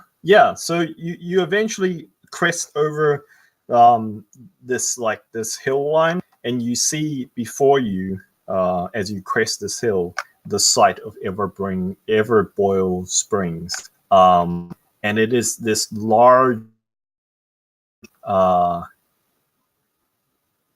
almost like I would call it. There's a reason why they call it the mire, and it's not for just a general fogginess. It's because there's this almost like swampland in front of you, and it's the oddest fucking sight that you've ever seen, because all about you in this surrounding this basin is this Arctic tundra like hillscape, right? Like this a foothill forming like a circular crown around this basin. But in the interior of this basin, similar to a desert oasis, except this is in the Arctic and then in the tundra. So think inverse. Instead of like sand, you have snow and desolation. And then in this basin, instead of like an oasis with a lake, with a cool, refreshing lake surrounded by palm fronds, instead it's a swamp-like interior with these hot pools of furiously boiling water and occasional steam geysers shooting plumes of sulfuric smelling steam and water out from these various stalagmites. Stalactites. Never mind. Mites grow mighty tall, tights hang on tight to the ceiling. Okay, stalagmites. Yes, these conical,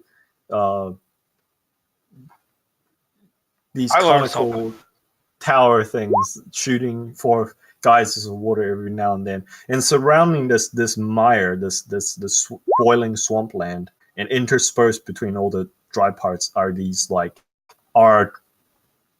trees that you would otherwise only see in like a jungle type environment. So like big trees with like vines and triple canopy and other types of things.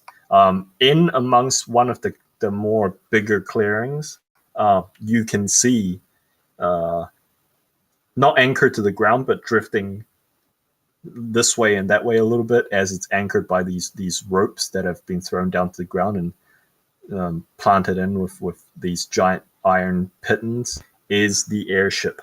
It has its blisters extended, so it's like pulling it up, and so it's like counterpointed between these anchors anchoring it to the ground, and its gas blisters lifting it up. You can see at the base around the two other steam dragoons on guard with similar patrols of four soldiers following to each side of it. So how do you guys respond upon this sight? Looks Pippin, better than I thought it was going to. are you sure we can trust this area? Who do you Seems- ask that to? Pippin.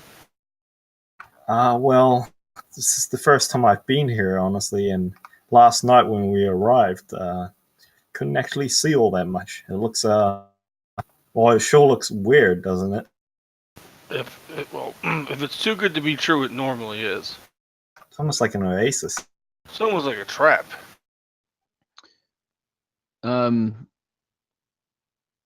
When Obi says trap, Milo's looking around. He's very familiar with illusions. He's trying to ascertain whether it's an illusion or not. Okay. Roll me an Arcana check.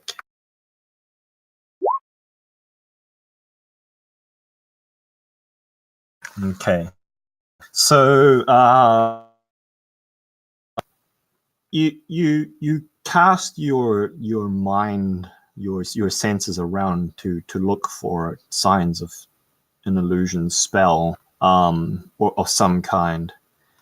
You don't find anything, although your senses do detect a latent sensation of magic at work here. It's hard to pinpoint its source. Like it seems directionless. It seems just like background noise almost,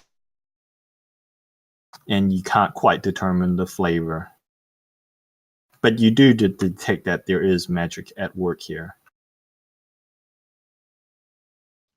I'm gonna relay that to my companions around me, and send Ralph into kind of fly in and then kind of land tree to tree. Okay. I'm assuming he's avoiding the steam geysers, yes? Anything that's gonna kill him, yes. Outright. That's a good rule. He flies through the steam geyser and comes out the other side as a cooked owl. Just like lands on the plate fully cooked. It's the second time. Before it was it wasn't Fireball. That's right. He was dead before then. Yeah. So your owl flies through and lands on various perches and trees. Oddly enough, your owl quickly finds it apparent that this area is devoid of bird life. There is no other avian species in these birds. The only animals that he finds are snakes. Although these snakes don't appear to be bothering him all that much. However, the smell, the odor of sulfur is overpowering. I would like Ralph to make a Constitution saving throw.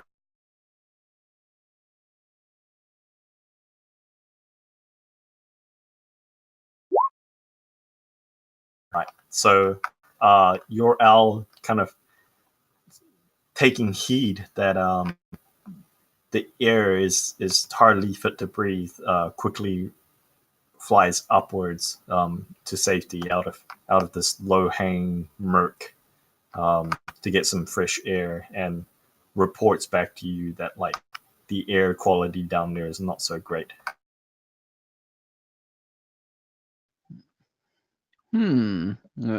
Let the rest of the group know that, and so we have to go through here. It seems like the boat is mired, is anchored rather,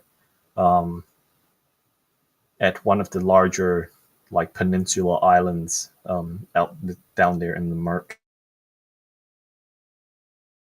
There is a couple of paths leading through the various swamplands down there. Yeah.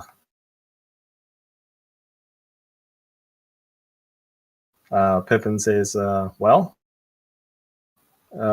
just don't jump into any of the pools, eh? Well, that's a lot of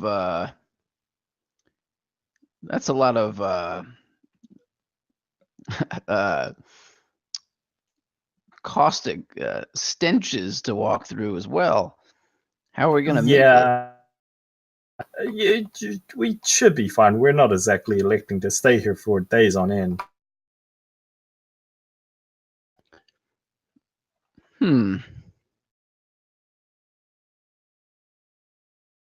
It occurs to you, Thalia, To that me? it occurs to you that you have something in who's carrying the bag of holding? 3 of us carrying a bag of holding. Yeah, I know I have one. I think 4 of us. Well, 3 with bags of holding, and Seraphina has a satchel of holding. Okay, so it occurs to you that you have in your bag of holding something that would functionally render you immune to this sulfurous atmosphere. If you wanted to take the opportunity, the moment to stop and don that cumbersome contraption. Oh yeah, she'd actually put that on. It would take you a while though, and you get a few weird looks. That's perfectly alright, because I'm probably the only person in the party that can read what's on the HUD screen, so it's fine. Yeah, so she unpacks this, like, I don't know if you guys recall what it looked like, but this big plastic suit, basically. And I think Jenkins leans over and says to you, Obadiah, like, what's she doing? It's trust me, it's a protective suit like yours, but for the surrounding, like, stuff in the air instead of actual combat. She looks like she's dressing up to be a giant balloon man. Well, once she gets in there, nothing can get in there with her. That didn't sound right, but you know what I mean. He laughs, chuckles underneath his breath, and he says, so should we, like, wait for her to finish putting it on? Give her a few. It's just whatever's emanating from the area, it won't affect her. Okay, it's not actually that bad, It's just, I mean, I wouldn't want to take afternoon tea down there, but as soon as these tanks are unloaded, we'll get ready to leave. So better safe than sorry. Okay. And at this point, Pippin calls out to Jenkins and says, "Jenkins, why don't you run on ahead and let them know that we're here?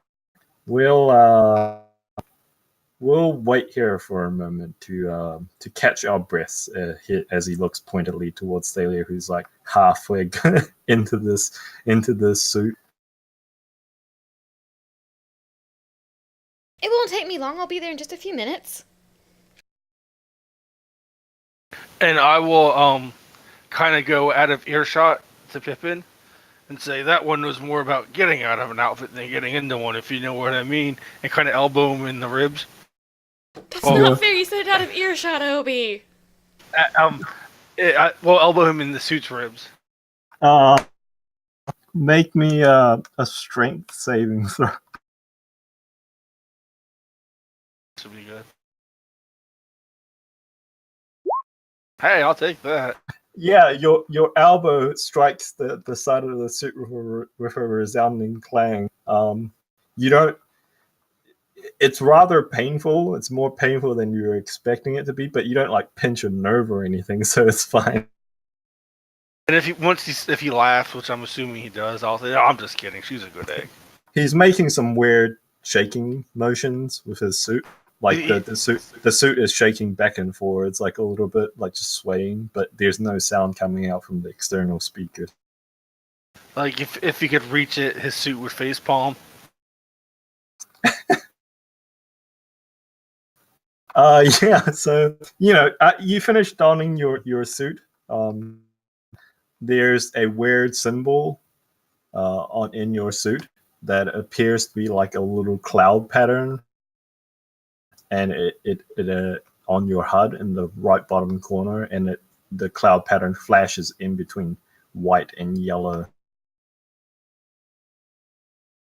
Does it speak to me, or is it just symbols? It's just symbols. As you recall, I believe the last time you saw was just symbols as well. Yeah. But otherwise, there doesn't seem to be anything. There's nothing jumping out at you like in the looking for your attention like the last time where you wandered too close to a powerful electric field. This time it's just a little warning indicator that blinks at you at the right bottom corner. I swear they should put an instruction manual in these. Maybe there was an instruction manual back in the facility. You guys just never found it, or it fell apart during the 600 years. Well, the thing is, Thalia grabbed everything that was salvageable, so... I mean, there were a few books that you guys found in that place that when you touched them, they just fell apart. Yeah. But yeah, so you guys head down. Thalia is the only one who's completely fucking fine. Like, I don't know what you guys are on about. But yeah, I would like everyone else to roll Constitution saving throws as you guys wander into this yellowish, hurt, hazy murk. I don't think it helps, but I put my mask down anyways. Yeah, your mask doesn't, like, it's not a gas mask. Poor Milo. Oh, Milo's dead. Same with Serafina. Again. No, he got double ones. Milo just burst steam. So, Brophy, it just smells like bad eggs. Like, like rotten eggs. But, you've experienced worse. It's not like the worst thing in the world. But Milo, like, you're not sure what it is, but like you start coughing and then the coughing turns to heavy coughing and then you're short of breath, so you like take a deeper breath, but that makes it even worse. And soon you're just like doubled over hacking. So much so that you can't even smoke a pipe. That's how bad it is. Serafina, similar to Milo, although yours is just like your throat inflames until like your basically throat feels swollen, and you find it difficult to talk, and you're periodically overcome by coughing fits. You're not sure if it's just because like this stuff hangs around lower to the ground and you guys are so short and the tall people are like above this stuff.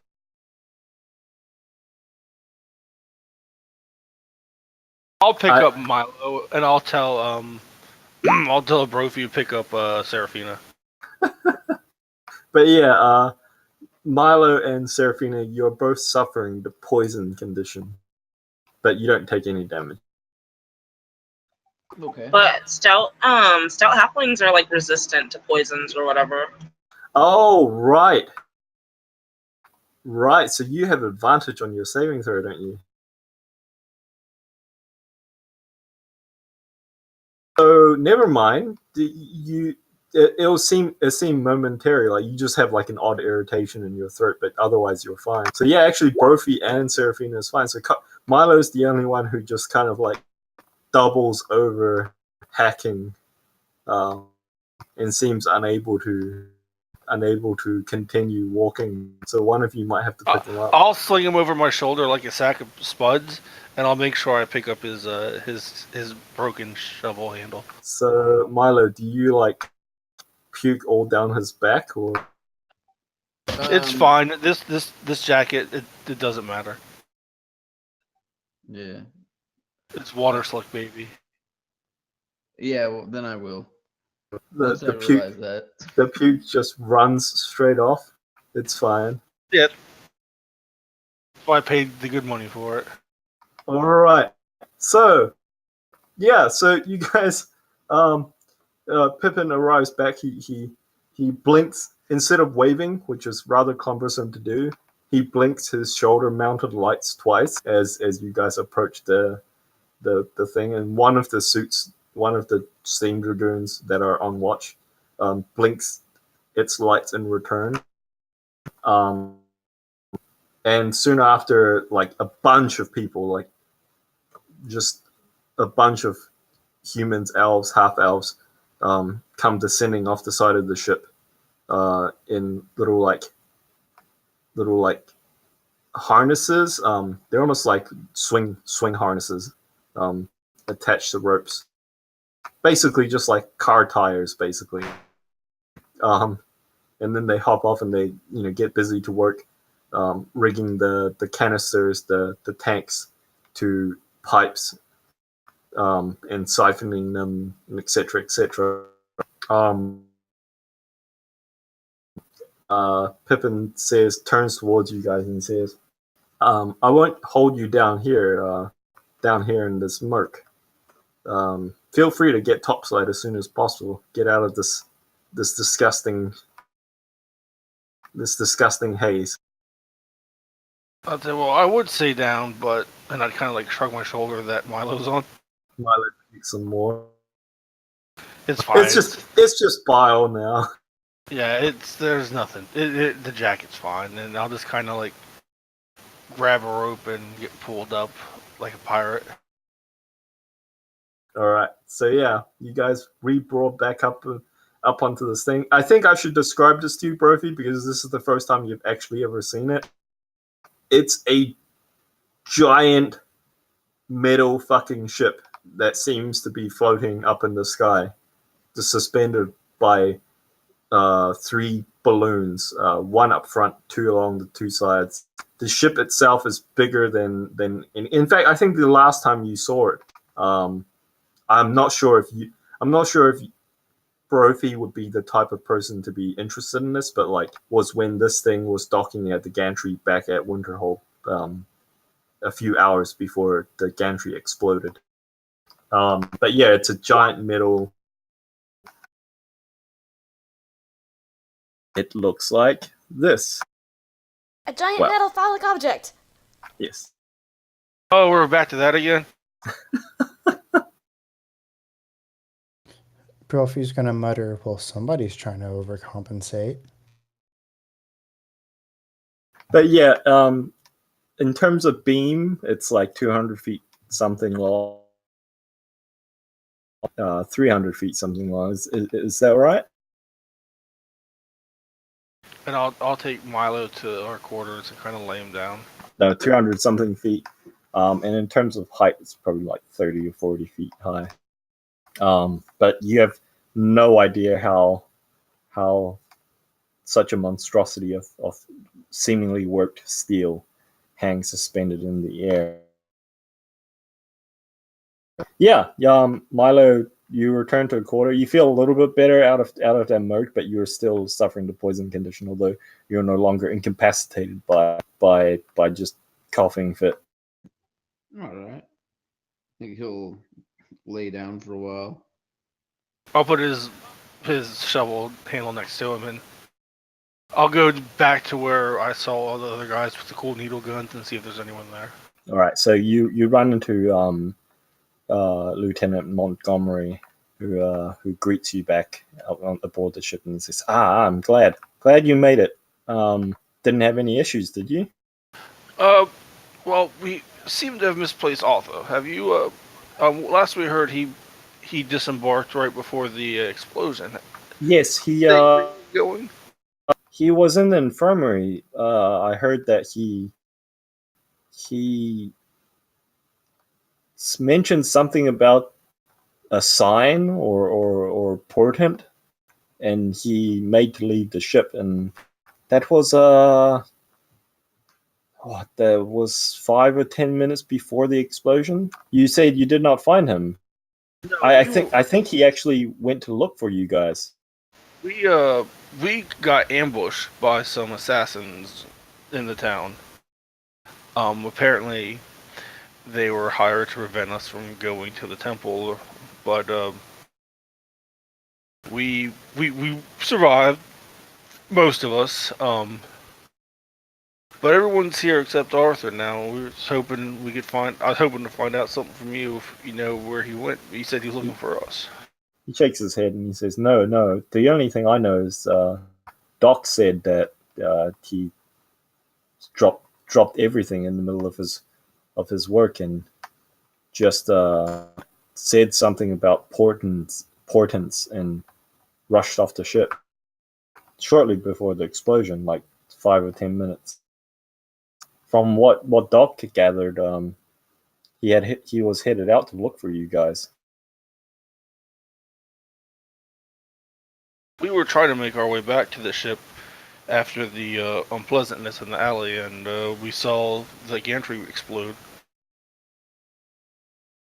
He says, Did the magistrate have anything to say about the explosion? Does he know who did it? I'll be quite honest, I don't remember much. You might want to talk to Thalia. I think she has more information on that than I will. I'm sure she'll be up here soon. He says, "All right. I was headed to your quarters anyway to speak with you lot. But where are you off to now?" I was just going to see, just go see what was going on in the. I forget it wasn't the actual bladder storage, but it was. I forget where I was exactly when I was shooting off the crazy guns. We were being attacked by the needle. Yeah, you were up in the bridge at that point. Yeah, I was just going to go up to the bridge and check out what all was going on and how we are with the schedule. Okay, so he waves you off. Like you bump into a couple of people who are rushing about through the tight corridors of the ship. That's not to besparage your bulk, by the way. That's just the ship has tight corridors. But yeah, Montgomery comes around to the cabins and like greets each of you. He gives Brophy like a side eye, like as if like he isn't entirely sure who this person is. And in fact, he turns towards Milo and says, "Who's this? Who's our new friend?" Oh, this is Brophy. Brophy tries to hide behind the nearest person. A little shy, I see. He turns to the other room and says to Thalia and Seraphina, "I trust you ladies made it all right. Is our new friend coming with us?" Yes. Not that anybody can hear her speak, but yes. Oh, you're still in the suit? Yes. He gives you a weird look, like just a weird look. If you want to ascertain more about the look, you can roll insight, but otherwise he just like gives you an odd look and continues on as if it's every day that you find a half elf dressed in a big balloon suit. I imagine as those big yellow hazmat suits. Yeah, that's what it looks precisely. So you just imagine that shit. You're walking down a corridor, you turn right and you look into a room, and there's a person who's like looking a bit pale and sick, lying on a cot. some other guy who's hiding behind him. And then you turn back around and you look in the room at your rear, and there's Serafina, who's probably looking a little bit worse for wear. And then a half elf standing there in a hazmat suit.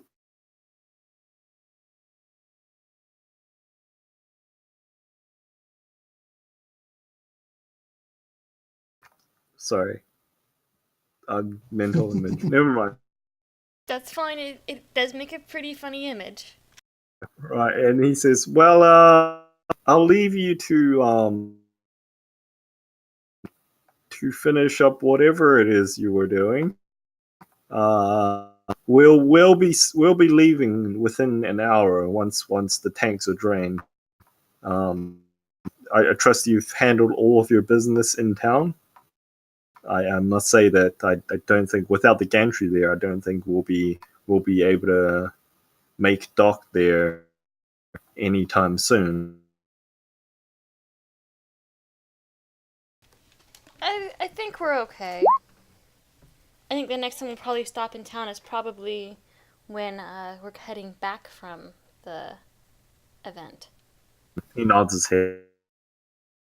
And he says, "Well, get settled in. I'll come by to let you know when we're ready to cast off."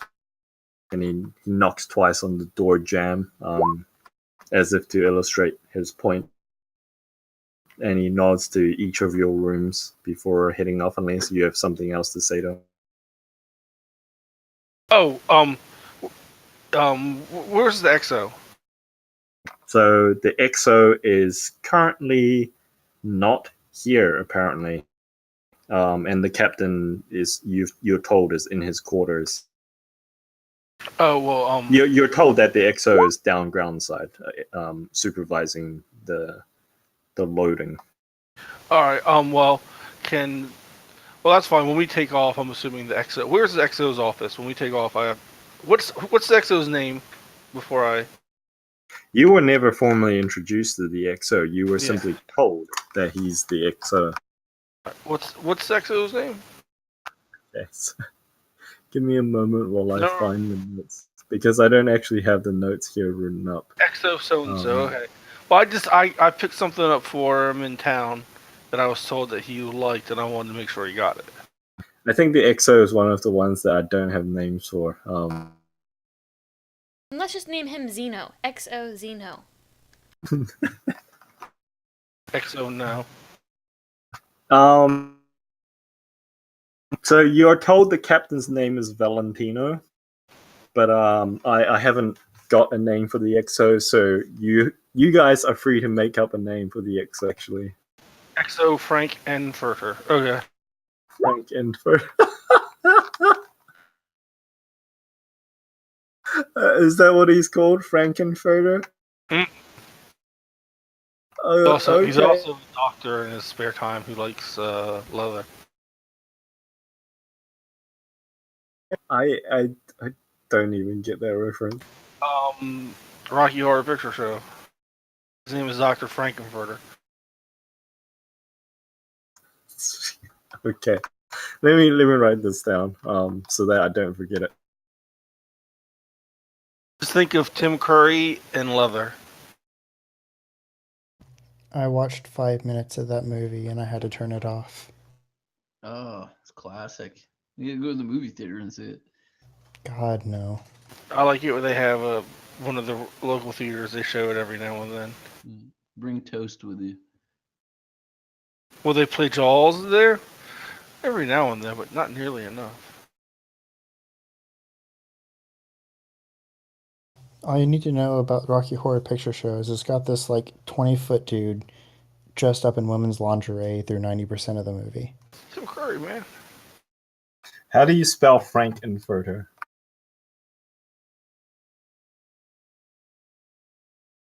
Frank space EN space FURTER. Okay. No, I'm just asking how you spell it. Oh, I don't know. It's up to Obi. Whatever. Yeah, that's fine then. Sure. Okay. So yeah, you're told XO Furter is down on the ground supervising the loading. Captain's in his quarters. I think he's overcome a little bit by this fog. All right. Well, where would I find the XO's office when just so we take off? I have something else I need to give him. I believe the XO's quarters is actually adjacent to yours. Fantastic. And when you get back to your quarters, you do notice that the door next door says XO. Sweet deal. And then I guess I'll just kind of chill in my quarters, maybe take a nap. Who did that? What? Let me guess. It was Rick. No, that bit that you found was Robin.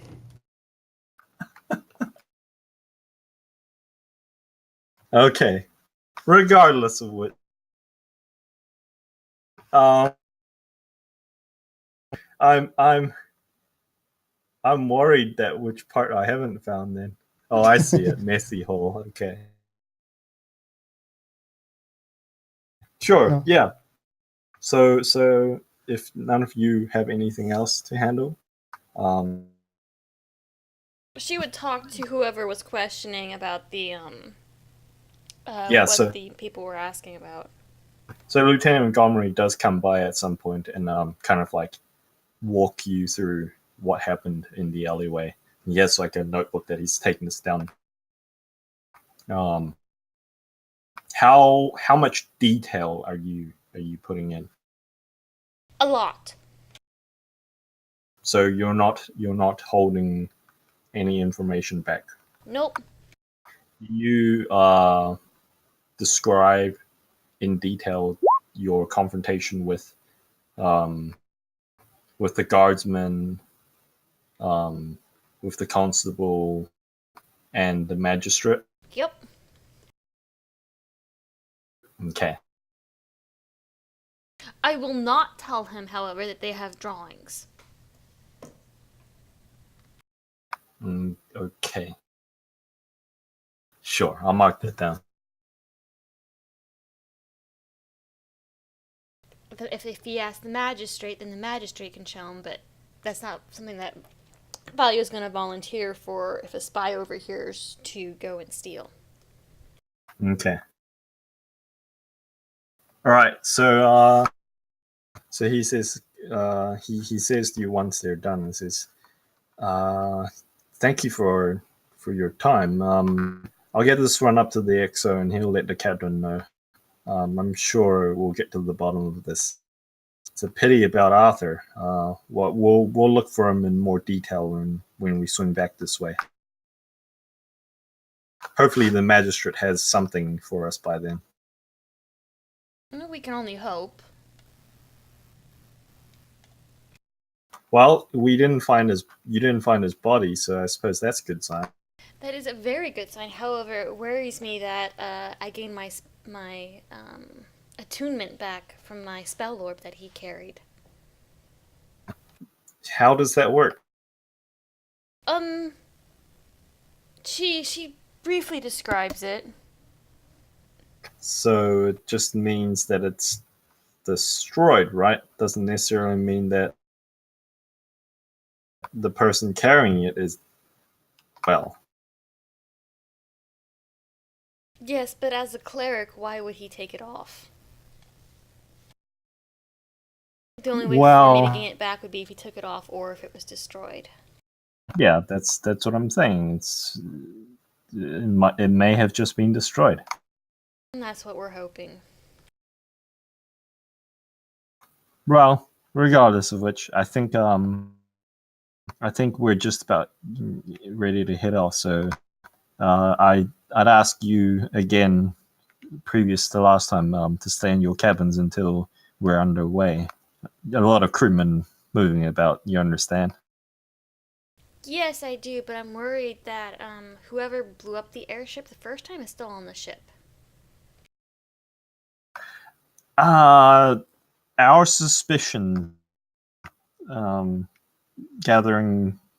working through the steps afterwards was that they knew that they couldn't get onto our ship, so they decided to sabotage the Aetherium load coming up the gantry while it was still in their hands. The dockside security is a little bit more lax. Ah, okay. If they had managed to sabotage it while we were loading it, that would have been catastrophic. Needless to say, That's what I was thinking. there's enough Aetherium aboard here that were all to combust. Well, let's just say there would be bad news. Yeah.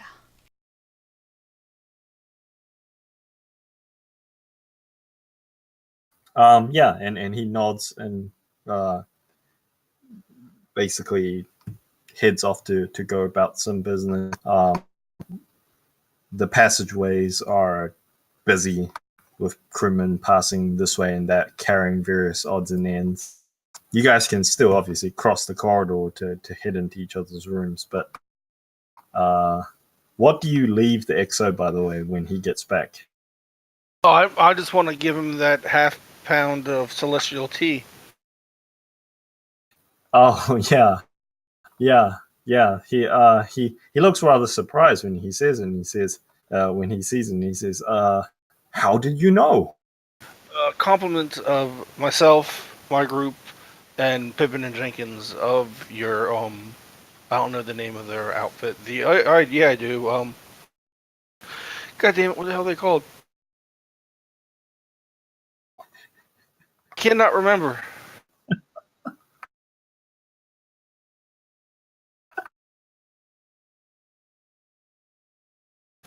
I don't know, whatever their unit's called.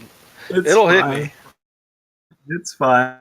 No, we'll just leave it there to further frustrate you. God damn it. Yeah, no, he thinks very thankful, and he says, "Oh, I didn't, I never actually bothered looking. I didn't expect him to have any on stock this far up north. Typically, you only find this in Helios." Yeah, I know. I was surprised they had it too. I needed some coffee, and they lent me some, and I was going to replace it, and they told me, "Oh yeah, the XO loves that celestial stuff, by the way." And I was like, "Well, I might as well hook you up." He actually taps his like index knuckle against the desk that he was seated at, and he says,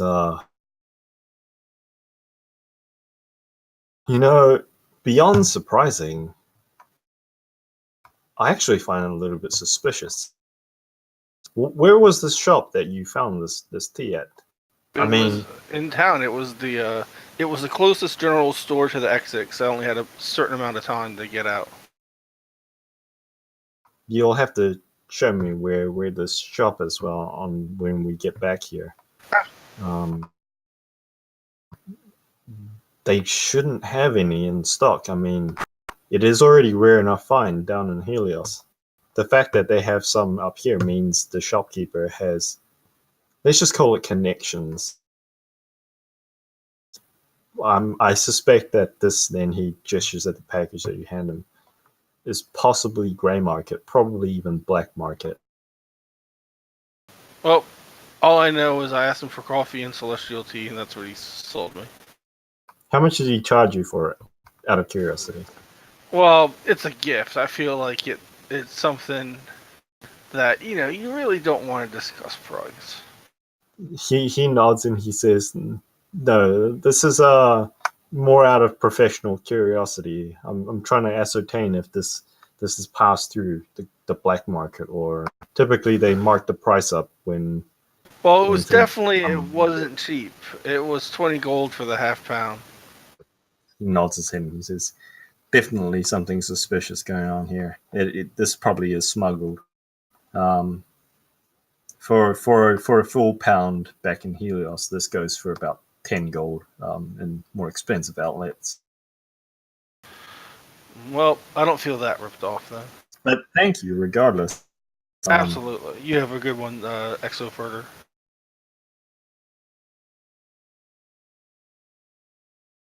He nods his head at you as he returns to whatever paperwork that he was signing off on.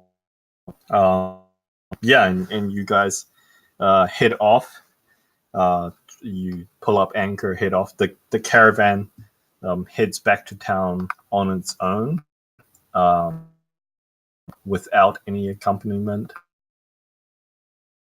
They probably die somewhere along the way. No, just Good kidding. luck with that. Those wolves were not happy. By the way, did you retrieve your trap, Milo? Oh, definitely. So, how do you feel about your trap being covered in semi-frozen urine? I would cast Mending on it. Mending doesn't fix urine. I want that to be the title of tonight's game. Mending doesn't fix urine. Yes. I'll make a note. Milo should keep it to lure more wolves. Well, I mean, it was frozen, so technically he could have just carried it with him in a frozen state until he got to the hot springs and dipped it into the springs. And boiled it off. I scraped it off. Sure. It'd still stink like the springs, but it wouldn't be covered in urine. P-trap. Yeah. I mean, I wasn't expecting you guys to get in like many confrontations today, but like the fact that you avoided all 3 encounters is a little bit impressive.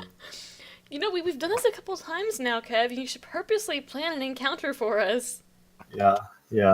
I mean, so here's the dumb part, okay? I forgot you guys had Lena's tiny hut. And the wolves were smart, but they weren't spellcasters, so they couldn't do anything about the huts. Hey, I was game to go hunting.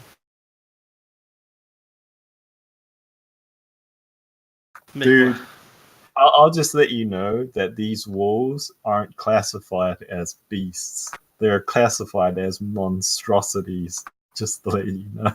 I would have made a nice coat out of it, a nice cover coat out of it to keep myself and everyone else warm. What the hell's the name of that group? It's going to bother the piss out of me. I want to say Steamwalkers, but that's not it. They're AT-ATs. They're the friggin' AT-ATs. Aren't they the Paris something? Steam Dragoons? Steam Dragoons! There we go. Dragoons is not a word I use a lot. I said Steamwalker, so I had the first word. It was Dragoons. I would have never thought of it.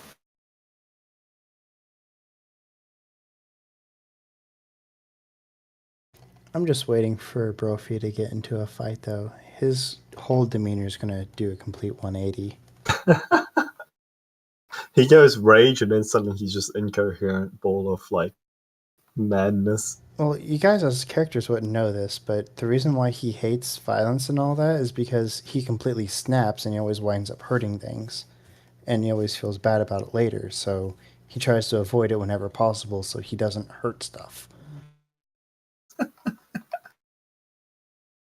Everything I touch dies. Pretty much. But yeah, there were 3 encounters.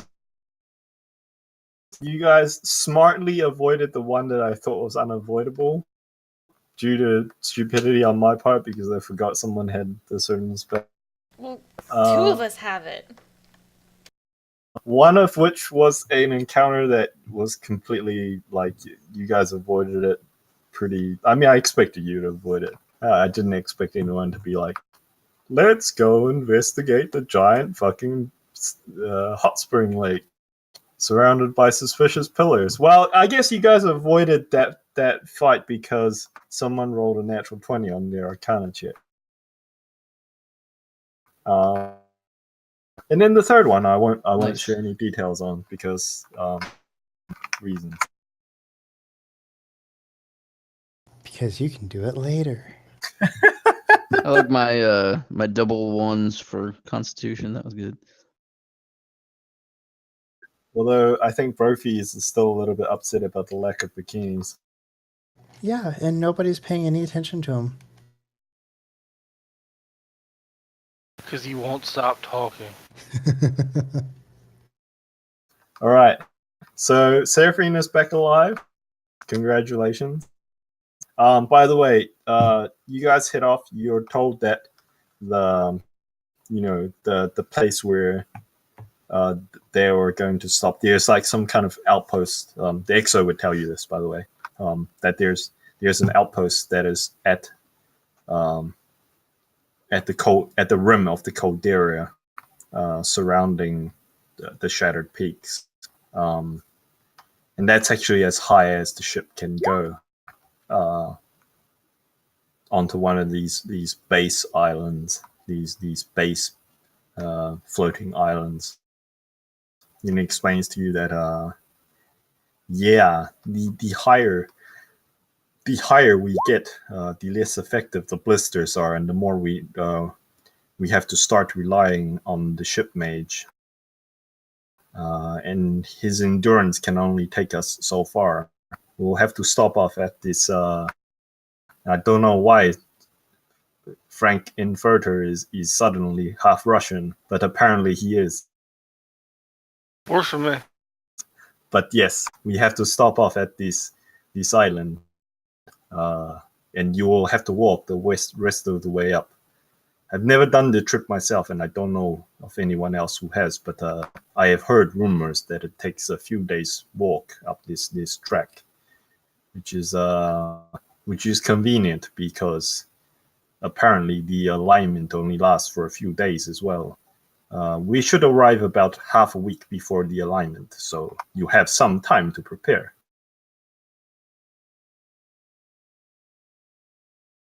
All right, well, you enjoy that tea. I'm going to take a nap. And then I'll go back to my quarters. That's the voice that I'm going to do for Frankenfurter. That's half Russian.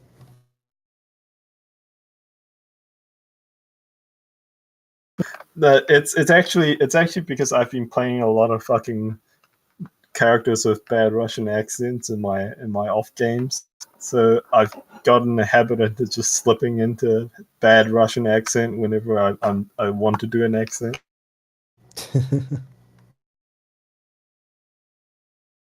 So yeah, you guys, Seraphina is alive. You avoided combat, and you guys technically kidnapped the halfling. No, the dumb bastard won't stop following us. You guys promised him bikinis. I never promised him bikinis. I think someone did. Someone was like, "Yeah, there'll be hot springs and bikini." It wasn't me. I've been dead for like a week. I'm looking at Milo. It was how you guys basically tricked him to leading you guys through the city at half the time. No. We said we were going to the hot springs. You made your own connections. It's the best when people dig their own graves. Everyone just like hears what they want to hear. It's like one of those things. But yeah, that was interesting session. I actually didn't expect. I'm still gonna give you XP though, because it seems a little bit cheap to get XP for Leonard's tiny hut, but whatever. I'll give you guys 1,000 XP each, so which should bring you all up to 19,000. Cool. Including Brophy? Yes, including Brophy.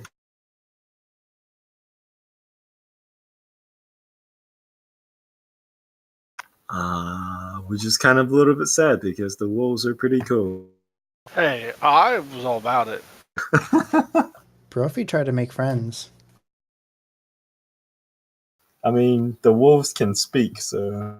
Well, now Thalia can speak back to them. Brophy I could just always realized speak to them. something. I just realized Seraphina something. can speak too. I could shoot them very, very hard. I just realized something. The wolves can speak common. Lols. I didn't even realize that. I just looked at it now. Little pig, come out of your house. Little pig. No, fuck! It's been so long since I've read it. Not with the hair of my chinny chin chins. Or a half and I'll blow your house down, and then it does this. Yeah. Haha, we have a magic barrier.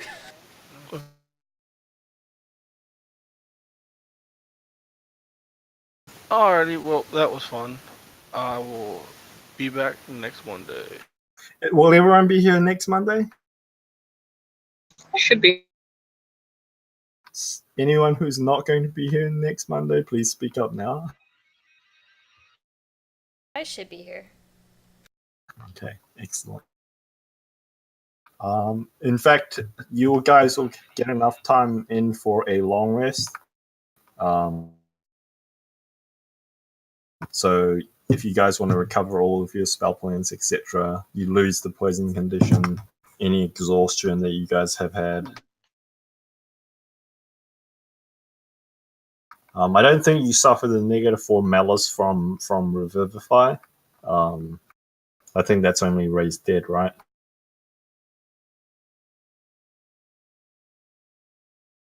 I do not know. Yeah, I think Revivify doesn't give you -4 malice. So yeah, Seraphina, you're fine.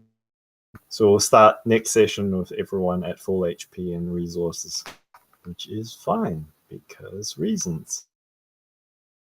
Woo-woo. Because we're gonna get beat on. I mean, it's D&D. I think that's assumed.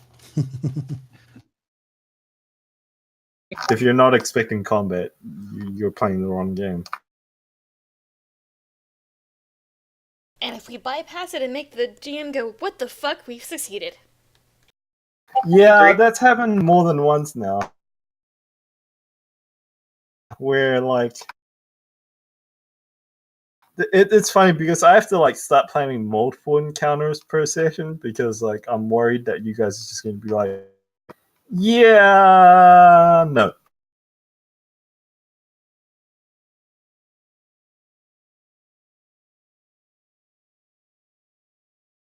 Alright, I'm going to hop off and go make dinner, even though it's 4 p.m. My fridge is empty and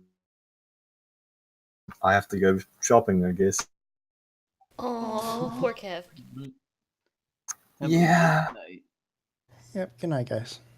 It's not that I don't like buying food. It's that, like, it's one of those, what's that phenomenon called? You just hate shopping? No. It's that indecision thing. I forgot what it's called. When you have too many options, like, you become less decisive. It's called making a list. And checking it twice. Wow. Wow. But it's true. My dad, for the first 8 years I lived with him, he had a list for every night at dinner what we'd have. However, we could switch what we wanted as long as it was on the list.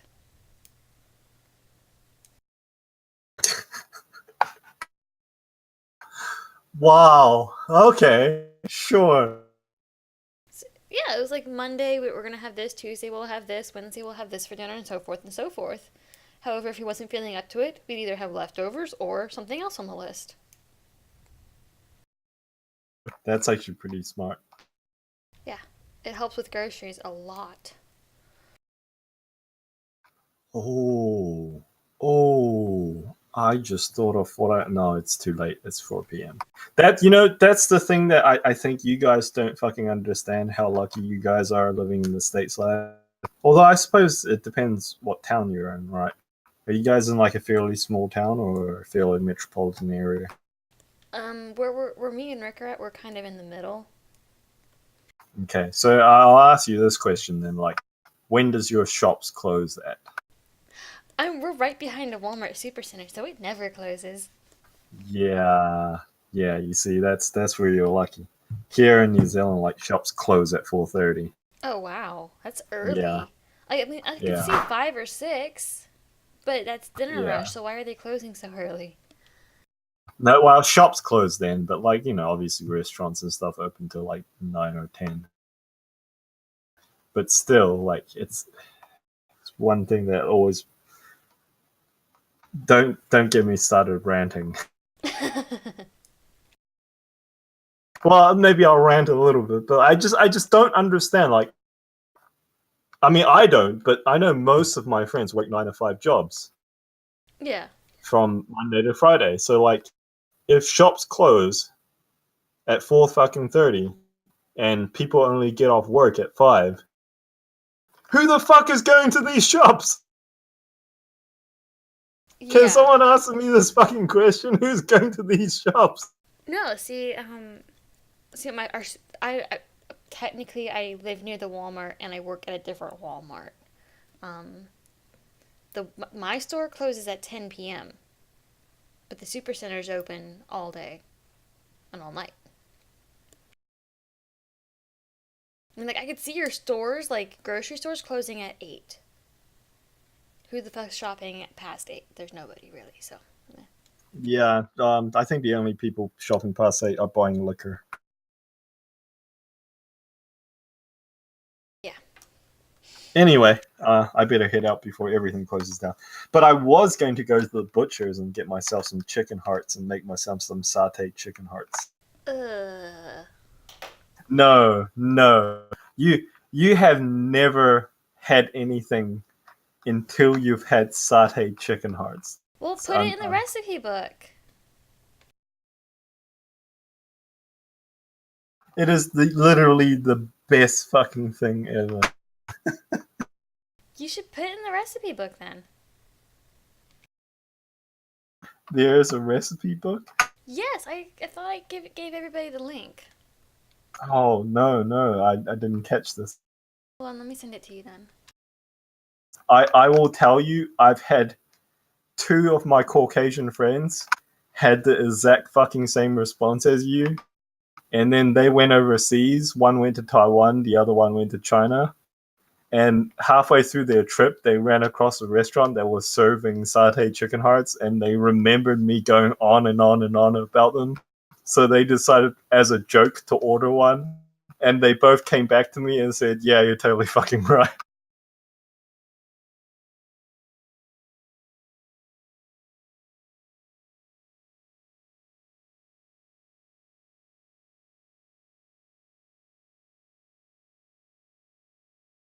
Okay, well, I sent you the link. I just sent it to your email address. Okay. T&D recipes? What? The old couple I'm taking care of every couple days. She gave me her recipe box so I could type up her recipes so I could make a book for her. So as I'm typing them up, I'm also putting them here so I have the recipes for myself. Nice. And I figured why not I go ahead and share them because she has some recipes from like 1977 and there's some older ones in there too. So. Oh, wow. Yeah. Like, I have a coupon literally for pistachio pudding from 1976. It's kind of neat. Yeah, that sounds awesome. But not everything has an entry for it yet, but I went ahead and tried to post things that most people post.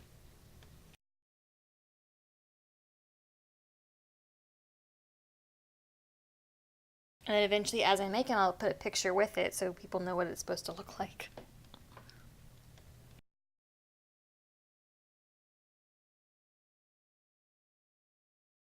I'll go see if I can... Wow, I'm fucking drooling. Jesus Christ. Yeah, I'm gonna go see if I can make some chicken hearts, and if I do manage to find some and make them, I'll take a photo of it and post it. Don't forget to write down the recipe. Sure. Awesome. Alright, catch you guys later. Bye.